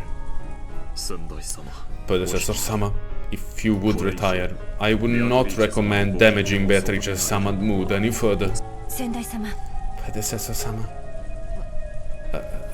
Alright. I shall now take my leave. I shall take my time appreciating the circumstances you will put yourself in. That was as close as you could get to a loser rest retort. So after Beato hid herself, the witch and her furniture fell over laughing. Well, I understand. Ender's power is fun. The joy of freely toying with a life, the epitome of finite things, cannot be explained to those who have not tasted it. I can understand the feeling of being possessed with that pleasure. It must have been quite fun, judging from your antics in the past. Are you saying it is how I used to admonish me in the past, Master? How I did not listen? Why is that you have started trying to scold a child for her actions? Well, there is a single large difference between you and that child. That child may be already a witch. Of course, you are also a witch in the world on top of the game board. However, to be accepted as a witch outside the game board, you need to have an opponent in this game, Butler-kun, accept you. You must have understood that when you started the game. I thought if I could show off a whirlwind of proof that I am a witch, blow away his feelings that made him deny me, and break him completely, he would accept me as a witch. It all went my way last time, so I thought I was just a breath away. It's actually the opposite. Butler-kun was shocked by your brutality. And the reason he stepped up as your opponent was not because he accepted you as an equal opponent. It was based on a strong animosity, as he tried to completely deny the existence of a brutal witch. In your foolishness, you probably felt that Butler considering himself as your opponent was a first step towards making him accept that you are a witch. However, it was actually the exact opposite. Butler-kun challenged you in this game because he definitely would not accept you as a witch.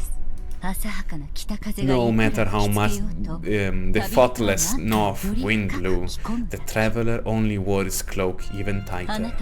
You were committing a huge error from the very beginning. This game is not torture to break Butler-kun. It is a test in which you must work hard to make Butler-kun accept you. I vaguely realized that. Last time it was a tough game for Butler-kun, but it seems that you've already noticed. This time, the game is tough for you. What should I do from now on? Think about it yourself.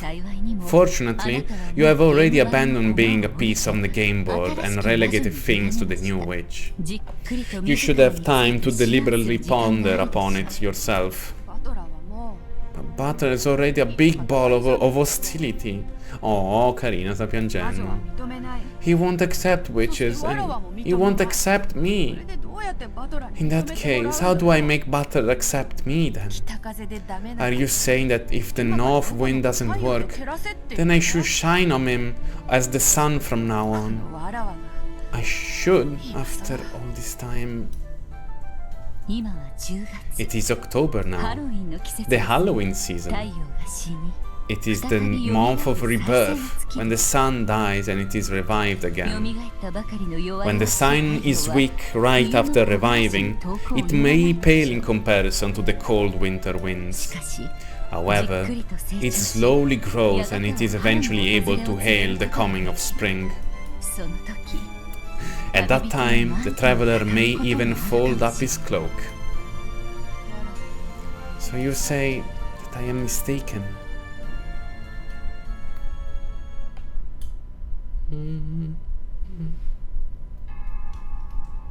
The beautiful hall of the Ushiromiya family mansion was covered in a glow golden like gold leaf, and stained deep red with thick sprouts of blood.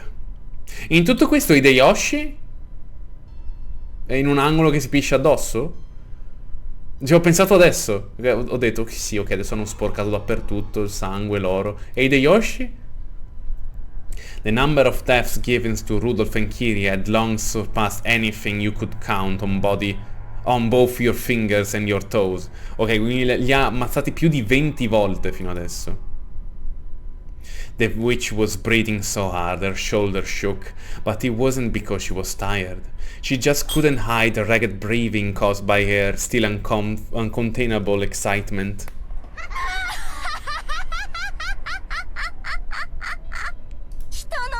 How funny it is to do as I will with the life and death of people. Before the power of the endless witch, every one of the infinites I paint with my mind becomes reality. No matter how sloppily I mash them, I can revive them, returning them to normal with just a snap of my fingers. Because in the end, I just have to return the corpses to normal and make a token show of following the epitaph.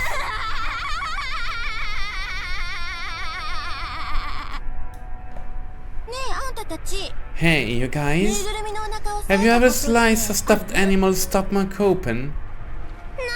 Never. What about you, 45? No, I never done it. My apologies. Of course not. Normally you wouldn't. Especially not if it was a stuffed animal you liked. But I always thought about it. I wonder what was packed inside this fluffy stuffed animal that I loved so much. I always thought I'd like to peek inside one day. If you cut and looked inside, your curiosity might be quelled, but the stuffed animal will be broken. So even though you want to see, you can't. You understand that feeling, right? The power of the endless witch can grant exactly that wish. As I am now, I can slice that stuffed animal all I want. And yet, with a bit of magic, I can revive it back to normal. In other words, it means that I have broken all limitations in this world. As I am now, I don't have to hesitate, refrain, or anything of the sort. That joy! There's probably no one who can understand it. No one other than me, the endless witch. As the witch let out an euphoric cry, she revived Rudolph and Kiri again, and faster than they could realize it, she killed them right away. And she made it known that something other than cotton was stuffed inside those two.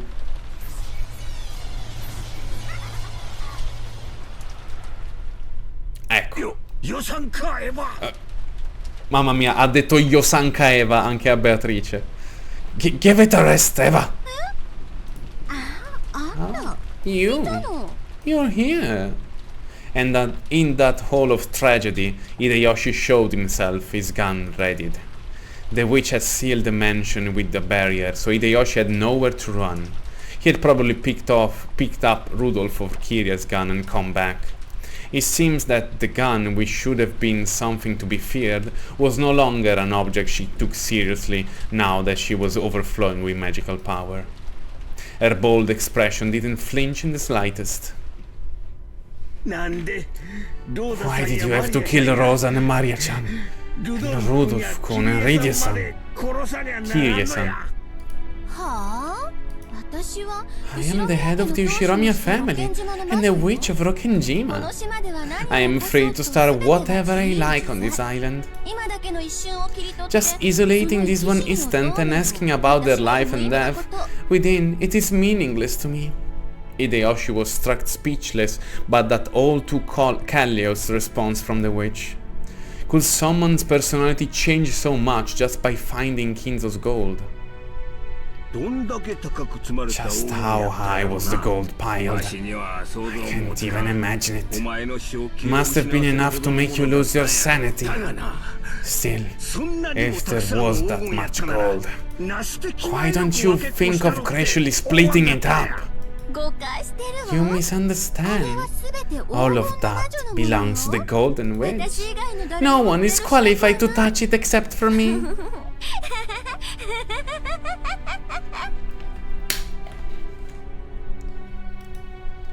What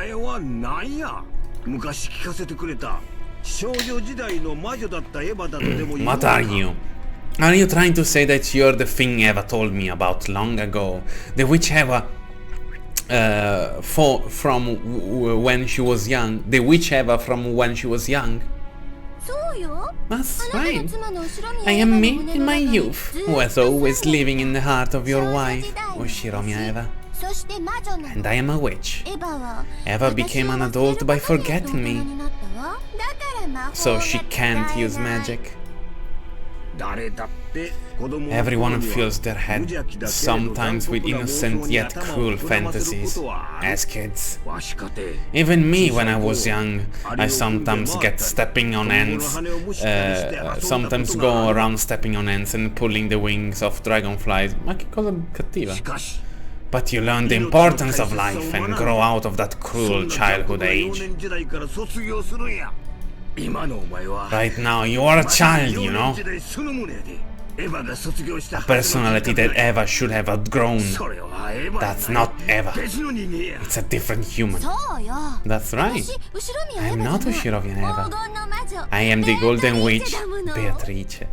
It's so fun not being bound by any limitations, and the pleasure of being able to do as I will with life and death. It's truly wonderful.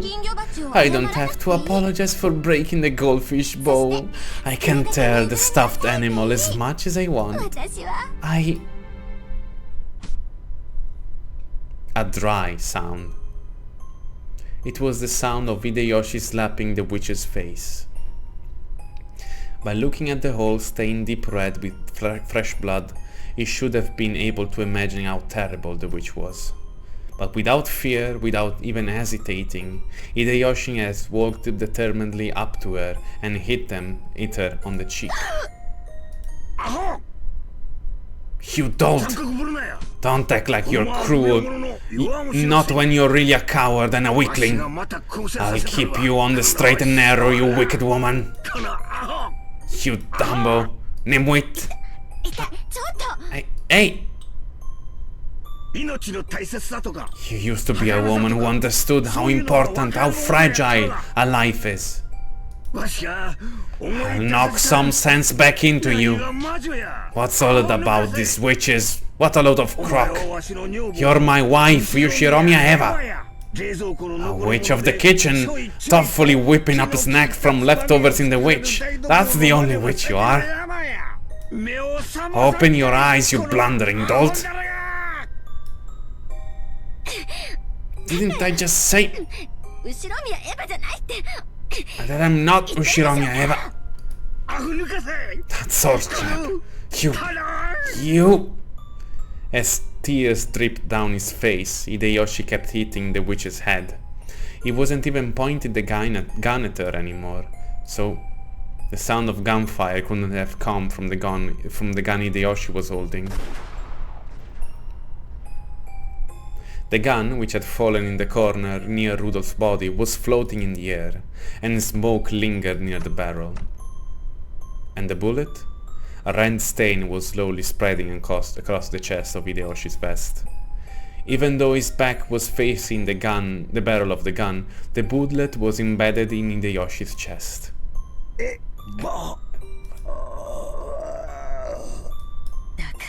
I told you. Not Eva. Stupid, annoying man. You're a pain. So as with the sacrifice for the sixth twilight to you.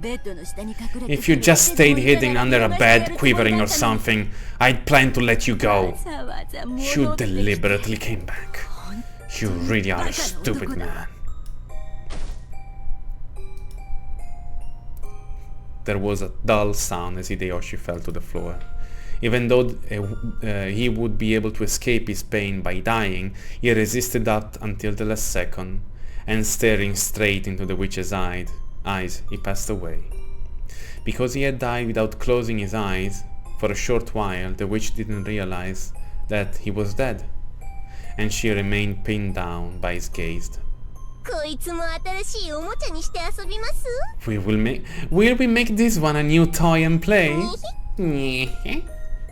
At those words, the witch finally realized that Hideyoshi was dead. What we'll do? The Chiester Sisters waited for instructions. On the inside, they imagined an order even more brutal than before from their masters. But the expression that rose to the witch's face looked as though she had gotten over her excitement. She looked down at Hideyoshi's face, which still had tears dripping down it. This guy totally ruined my mood. Yeah, I'm done. Nuove, are you there? Yes, right here. Clean up, please. My predecessor will be annoying. Please make it clean enough so that whole dag will accept it. And I guess I will follow the rules of the ritual out of responsibility to my predecessor. Please make these 3 corpses for the 4th twilight through the 6th twilight. Lucifer, you're up.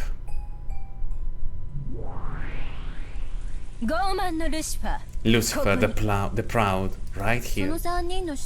Dig into these 3 corpses and gouge them. Into the corpses? That's right. You have a problem with that? No. The 7 Sisters of Purgatory had a modest sense of pride. It was the pride of a hunter, the pride of gouging prey that had been brought down themselves. However, being told to gouge a corpse that someone else has brought down ran contrary to that feeling. Of course, that was not the witch's intention, but for the 7 sisters it was horribly humiliating. However, they had already messed up with 2 of the sisters defeated, so they had no right to question her. Only Ronove appreciated that, and he rested his hand on her shoulder in understanding. It is Beatrice-sama's order. Lucifer, carry out the 3 and deal with them according to the protocol of the ritual. Then, when you are done, lend me a hand with the cleanup. Certainly.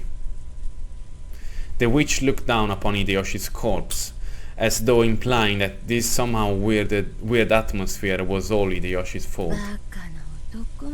Stupid man. You didn't even have to die.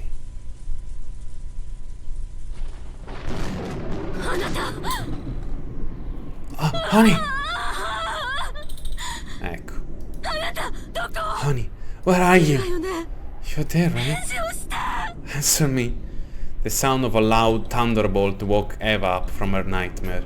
If Hideyoshi had been gripping her hand at that time, her fearful heart would have probably been instantly healed.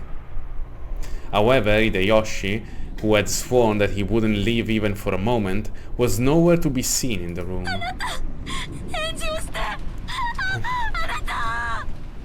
Answer me, honey.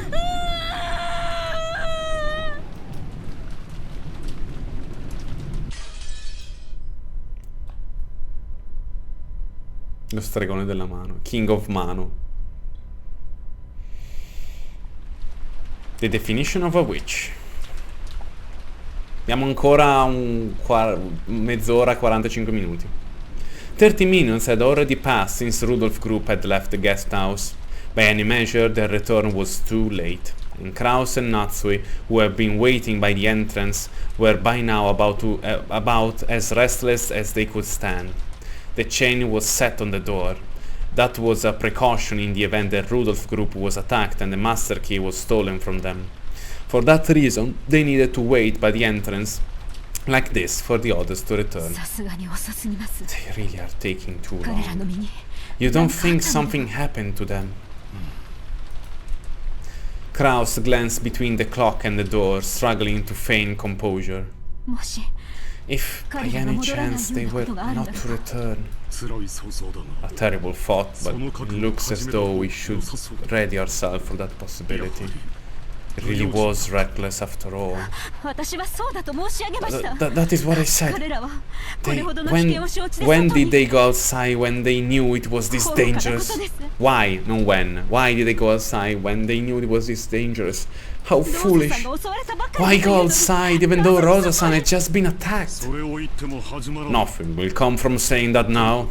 In any event, there are now 3 adults in the guest house.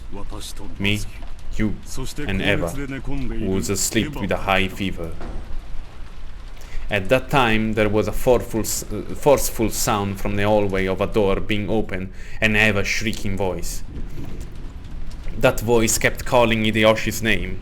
It seems as though the high fever had given her a bad dream or something and she was now calling her husband's name.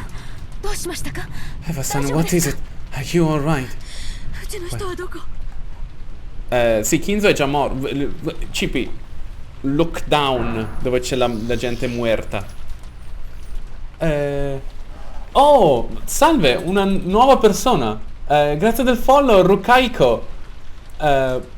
Prego. È la mia opera di finzione preferita e volevo assolutamente condividerla.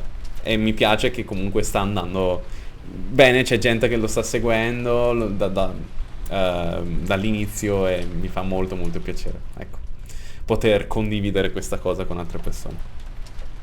Where is my husband? My husband isn't here. He promised he'd stay with me the whole time. He promised that he'd hold my hand the whole time. Kraus was taken aback by this attitude of hers, which she had never shown in front of him before, but Natsui understood her feelings.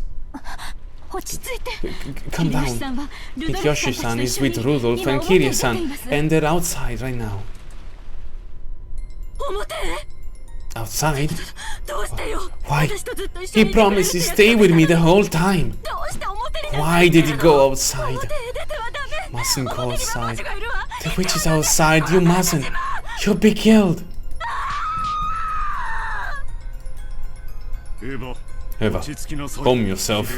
Hideyoshi is back in the mansion with Rudolph and Kirie-san. Why did he have to go into the mansion? Why did you let him outside when it's safe in here? Madonna, quanto amo la doppiatrice di Eva. Why did he go back to the mansion? They went to get enough food and to last until tomorrow. Hideyoshi-san was worried about your health and he told us so. Why? When will they come back? When he come back? He can't go outside. Not to the rose garden, not to the mansion. The witch is dead. The golden witch is walking around. Come l'ho detto, around. If she finds him, he'll be killed. He'll definitely be killed. When will my husband will come back? They left 30 minutes ago. We are waiting for their return. 30 minutes? That makes no sense. Why would it take him so much time to go to the mansion, get food and come back? And why are you two just standing around here? We have to go get him, quickly. You have to go to where he is.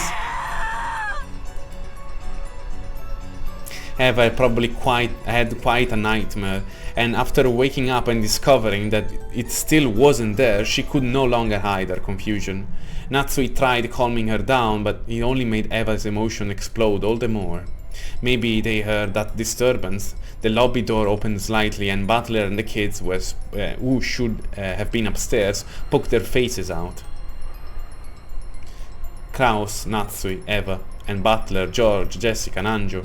Everyone in the guest house was gathered by the entrance and understood the current situation. I agree with Mother. We should go to check on fathers and the others. Yeah, you're right. There's also the chance that their load is too heavy and they're having trouble carrying it. They should welcome some extra hands. Rosa-san was attacked not long ago. There's a possibility that this is a second disaster. We should act with caution here and... Don't be ridiculous. With cautions and what? Are you saying we should stand by and let my husband die while he might be praying for my help? I'm going to look. The cowards can stay here. Loading her gun, looking agitated, Eva raised her gun. Judging by her expression, it would be useless for anyone to try and stop her. George, who realized that first, raised his head. I'll go too. You will too, right, Butler-kun? The more people, the better. Sure, Auntie Eva, we're coming even if you tell us not to. I'm coming too. I'll be damned if I'm gonna be the only one hiding where it's safe. Jessica, you must not go outside. You are to stay here with me. Do you understand? She was essentially implying that those three had already been killed anyway, so it was pointless to go outside. Natsui also realized that she had made a deep gouge into Eva's heart, but she said those words strongly as Jessica's mother. You're right. That would probably be best. Listen, you and your family keep watch over the guest house. This is my family as Butler's-kun family's problem. And I wonder if Dr. Nanjo would come too, just in case of the worst.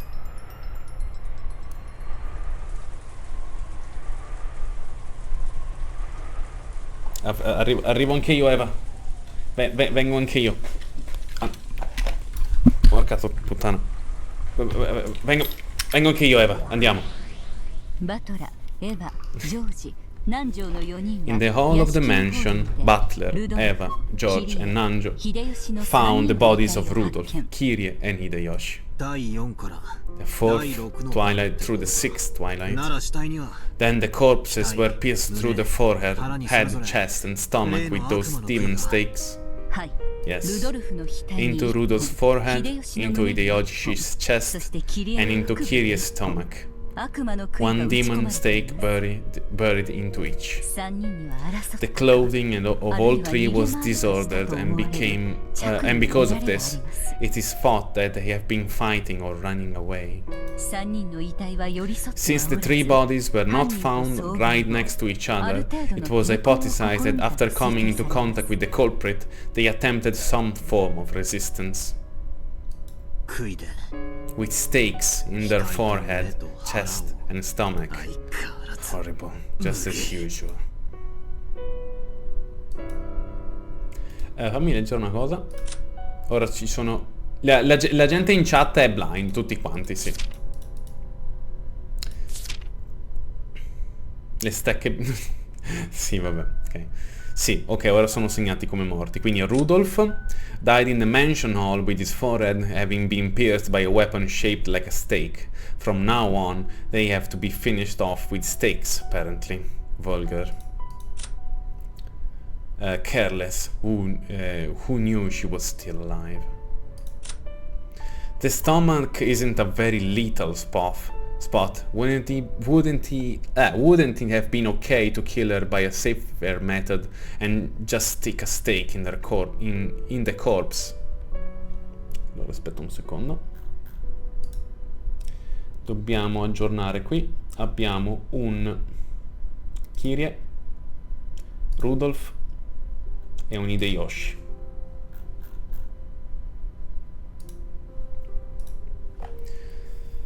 Eh sì, ne mancano solo 3 adesso. Sì, perché... no, ne mancano solo... Aspetta. Devono morire 13 persone. 1, 2, 3, 4, 5, 6, 7, 8, 9, 10, 11. Mancano 2 persone. Chi votate secondo voi? Chi è che morirà fra i prossimi? Perché la regola dei bambini rimangono per ultimi è già stata sorpassata, quindi potrebbe essere chiunque dei 3 qui. C'è ancora Nanjo, che è l'unico che non fa parte della famiglia, E fatalità ne mancano 2, quindi ci sono Kraus e Natsui. Quindi potrebbero essere anche loro 2, volendo. Ok. Even though Ronove knew it would be superfluous, he thought that maybe he should tell Butler. In actuality, the witch had killed them in much, much more horrible ways. Beato had advised the witch to restrain herself, which was why the corpses have been left so undamaged.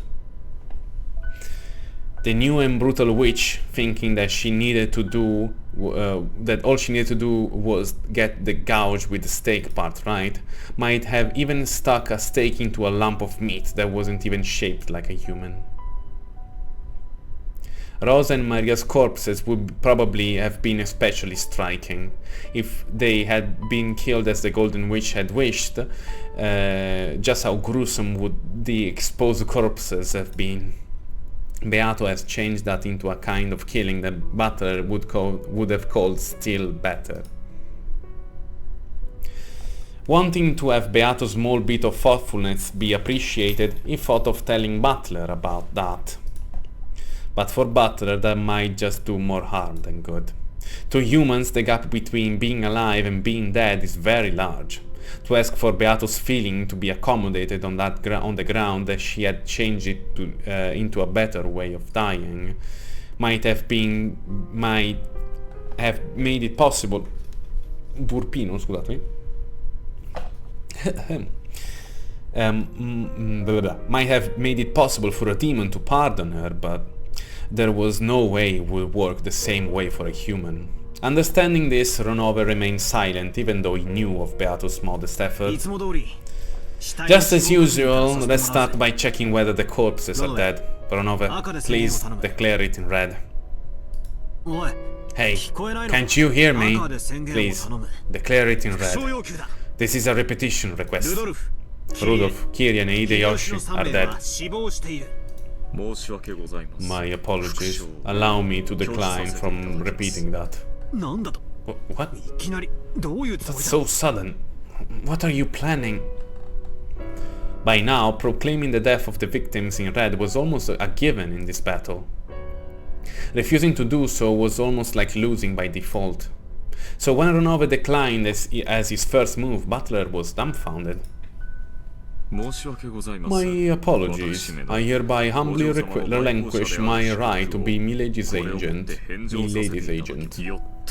Accordingly, I cannot repeat that in red. The only one qualified to repeat that is Milady. It is a valid point. Ronove is but an agent for Beato's side. If Ronove steps down from the position of agent, and Butler-kun will not accept Beato as an opponent, a new agent must be created. There is no new agent. Please, Butler-sama, please accept Milady as your game partner once more. Sorry, but that's not happening. I definitely won't accept that unpleasant, ruthless bitch as my opponent. Refusing to accept that is the reason I won't abandon this game. Regarding your point about Milady being unpleasant, I apologize in her stead. I shall obtain Milady's pledge that she will not take unpleasant actions again. Yeah, right. Butler-kun, I also apologize at that child's master. I'll give her a thorough talking to, so would you please forgive her just this once? Hey, quit that! You're making it sound like I'm the bad guy. And no matter how much you guys apologize, it won't reach my ears. If Beato can say that from her own mouth, well, it's not like I'm going to listen to her. Alright. If that is the only condition under which you will accept that child again, let us have her apologize. Ronove, call for that child. Is that alright, Butler-kun? Do whatever you want. But don't expect me to forgive her. Go on, call for that irritating witch. You have my thanks, Butler-sama. I will call for her now. お嬢様 Milady, Butler-sama is calling for you.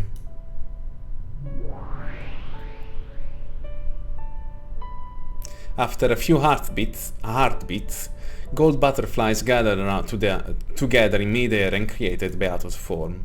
It was much more docile than the way she had appeared before now. Did you call, Ronove? I believe you heard. Is there anything you have to say from your own mouth?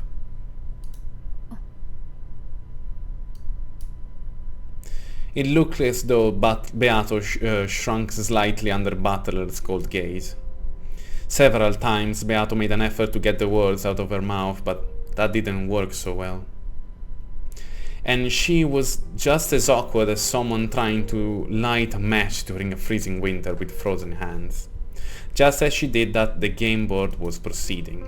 In the hall, they just found out the bodies of the new victims and had broken down crying.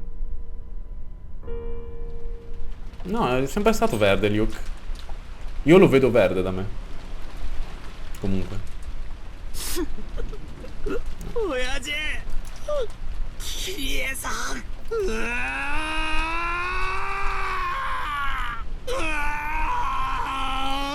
I potentissimi uo di Butler.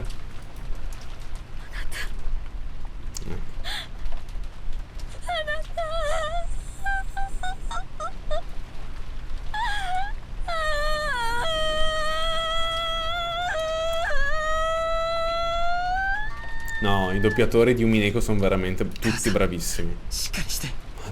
Stay strong. You're not the one.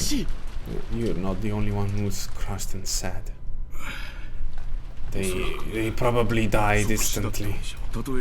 Even if we had arrived immediately after they fell, I'm sure it would have been too late.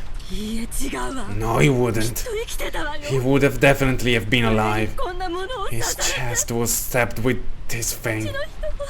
My husband must have died in extreme pain. If we had come faster, he would have been saved. I just know it. Just know it.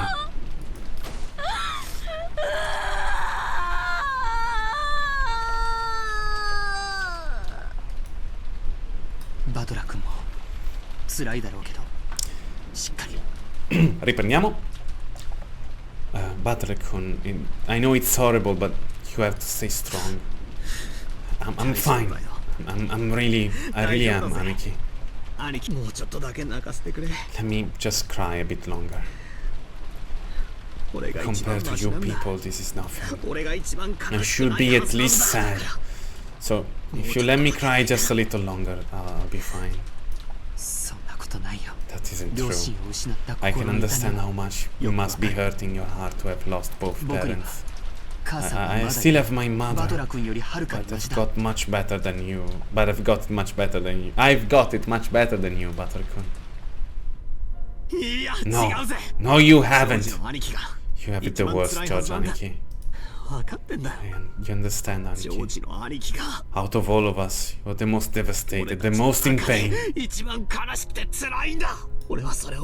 You know that. So I can't keep on sniveling like this.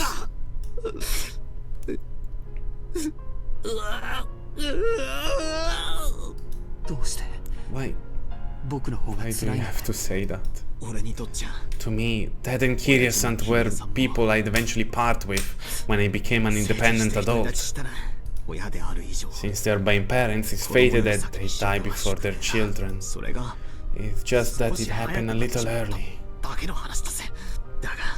But it's not like that for you, Aniki. You didn't just lose a parent you'd part with eventually. You also lost someone you should have lived your whole life with. You lost Chan as well. Sì, Butler, potevi anche non ricordarglielo? It's not like human lives have different weights. Whether it's a baby or an old person, they're all just as precious. But still, the longer the life they had in front of them, the longer the future they have put together, they had built together, the sadder their death is. Aniki, You were engaged to Shannon-chan, weren't you? You promised that you'd build a life and a home together in the future, didn't you? Compared to how huge that future was, compared to how huge that happiness was, my pain doesn't even come close. No one would blame you for crying so much more.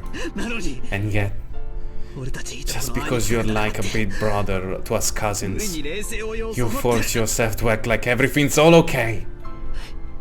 Stop it, Buttercup. No, sul serio, Buttercup, smettila, ti tiro un pugno. George was trying to make a calm smile, but he couldn't any longer stop a single hot tear from leaving a streak down his face. How could I possibly not be sad? I think of Shannon and all the future we imagined together. We talked of so many dreams. The 100 years of our human lives would have never been enough to make them all come true. Of those dreams, not even the first one, having her move into the family register, we couldn't even have that. So, how could I possibly not be sad? Compared to that, like I said, I have no right to cry anymore. When even you are holding back, Aniki, what right do I have to shed any more tears? We're the same. Both of us feel the exact same sadness from losing the ones we love. There's nothing saying you don't have to cry right now. There's nothing you don't there's nothing saying you don't have the right to cry compared to me. And there's nothing saying I have to hold back my tears any longer either. Sì, non è una gara, Butler, cioè non sentirti in difetto, piangi e piangete tutti e due.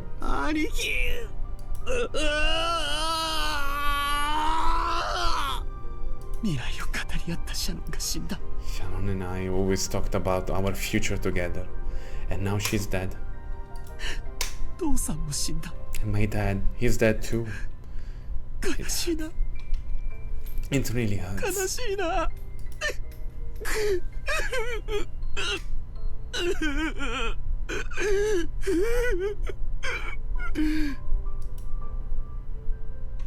As Butler and George tightly hugged each other, they cried a waterfall of tears over each other's shoulders for those people important to them.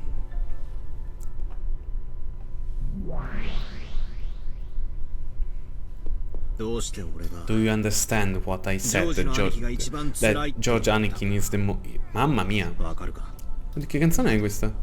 Melting Away, ok, è la prima volta che viene fuori, penso. Do you understand why I said that George Anakin is in the most pain of all? I was listening, so I understand.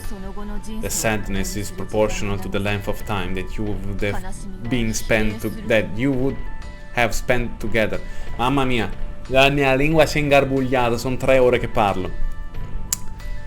The sadness is proportional to the length of time that would have been spent together in the lives after that.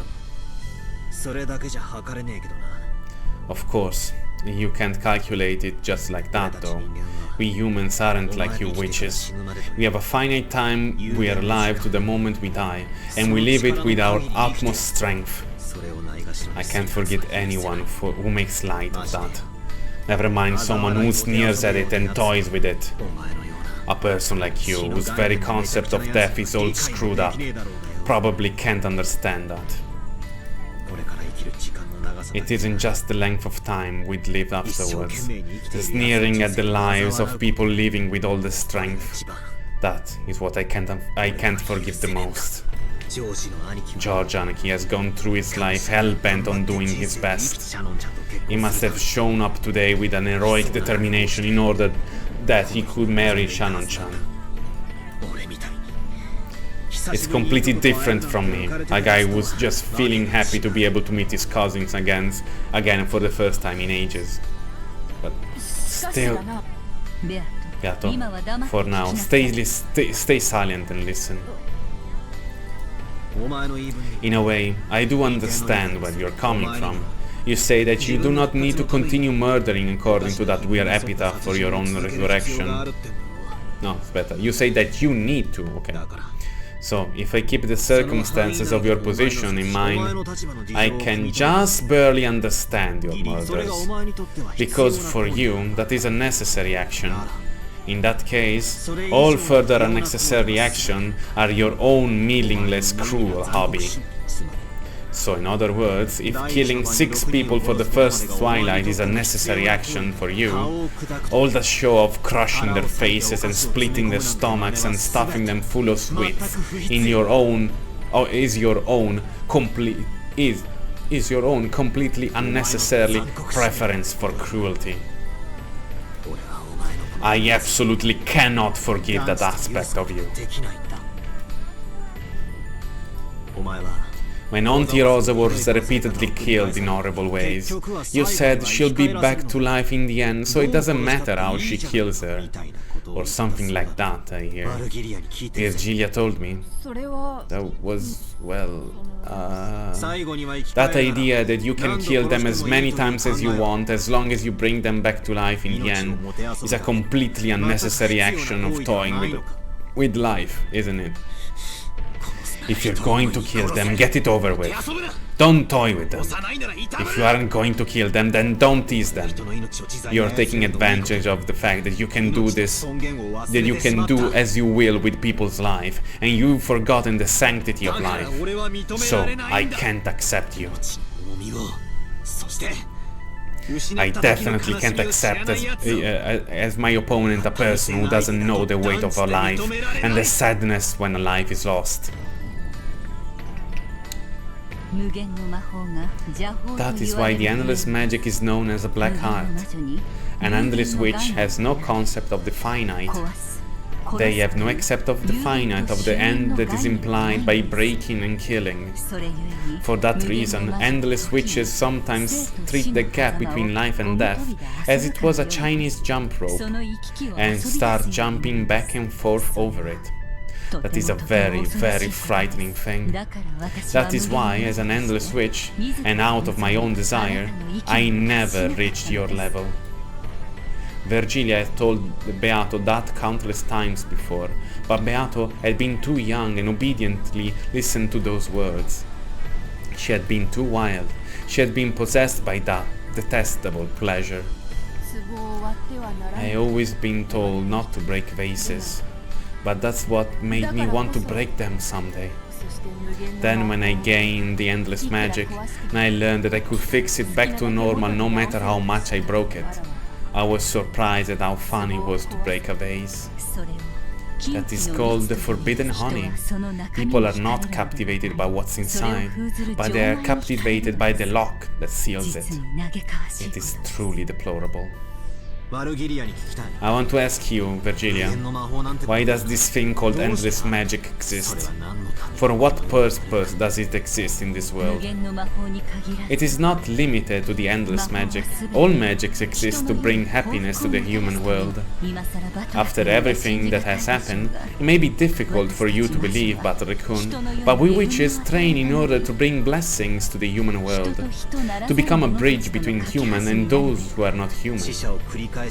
How the hell does reviving the dead and torturing them to death over and over again help the human world? When a vase that is an important memento is broken, if by fixing it everyone will regain their smiles, I will repair it with magic as many times as necessary. However, I will not be fixing it in order to break it again. I will be reviving it to give humans happiness. In that case, Beato, you fail as an endless witch. There is something there's something that just came to me. Why do I keep going with this strange game against you? Maybe this isn't a game to make me submit. Could it be a test for you to be accepted as an endless witch in its true meaning? I don't know about that. The reason I proposed this game to you was simply a way to kill time. There was no ulterior motive. Just now, I heard the definition of a witch from Virgilia. By that definition, you, Beato, are not even a witch. You'd be an apprentice who's in the middle of her training and who misunderstand her own power. This was supposedly a fight between a human and a witch. In that case, someone like you, who isn't a witch, is not qualified to be my opponent. Understand. But I'm still only an apprentice, you say. Then when will I be able to Mamma mia, then when will I be accepted as your opponent once again? When can we resume this game? Who knows? At the very least, it is not now. When you fully understand what you've said and become a real witch, I'll probably accept you as my opponent in this game once more. I can't understand if you say it so abstractly like that. Clearly tell me what I should do to earn your forgiveness. No, I've said enough. You think about the rest. I said everything I want to say. If you can't understand it, try talking with Virgilio and Renove. A brat like you should start off by listening to what adults say. Virgilia, I suspend the game for now. Now that Renove has stepped down as a representative, all we can do is wait for Beato to gain the qualifications as a proper opponent. Understood. Until Beato has accepted as having gained those qualifications, the game will proceed without an opponent. Is that alright with you, too? Is that alright with you too, Beato? I have no objections. I want time and a place where I can think at a leisurely pace. May I take my leave now? Yeah, sure. Well then. See you later. Wait. Don't make that dejected face. Sorry about that. Letting everything inside my heart show up on my face is part of my personality. I cannot deceive. In that case, there's hope for you yet. Let me promise you one thing. In this game with you, I might win and I might lose. It's also possible that it'll be a victory by default for me if you don't come back. At that point, Butler stopped talking for a second, and he spoke forcefully. However, I definitely won't be the ones to step down. I definitely won't give you a victory by default. I will keep on waiting here for you to sit there again as my worthy opponent. Butler-sama. Thank you, Butler. I will definitely come back and be accepted by you. Beato showed him a very slightly hopeful smile and disappeared. Looking at that expression, Butler strongly believed that her face could tell no lies.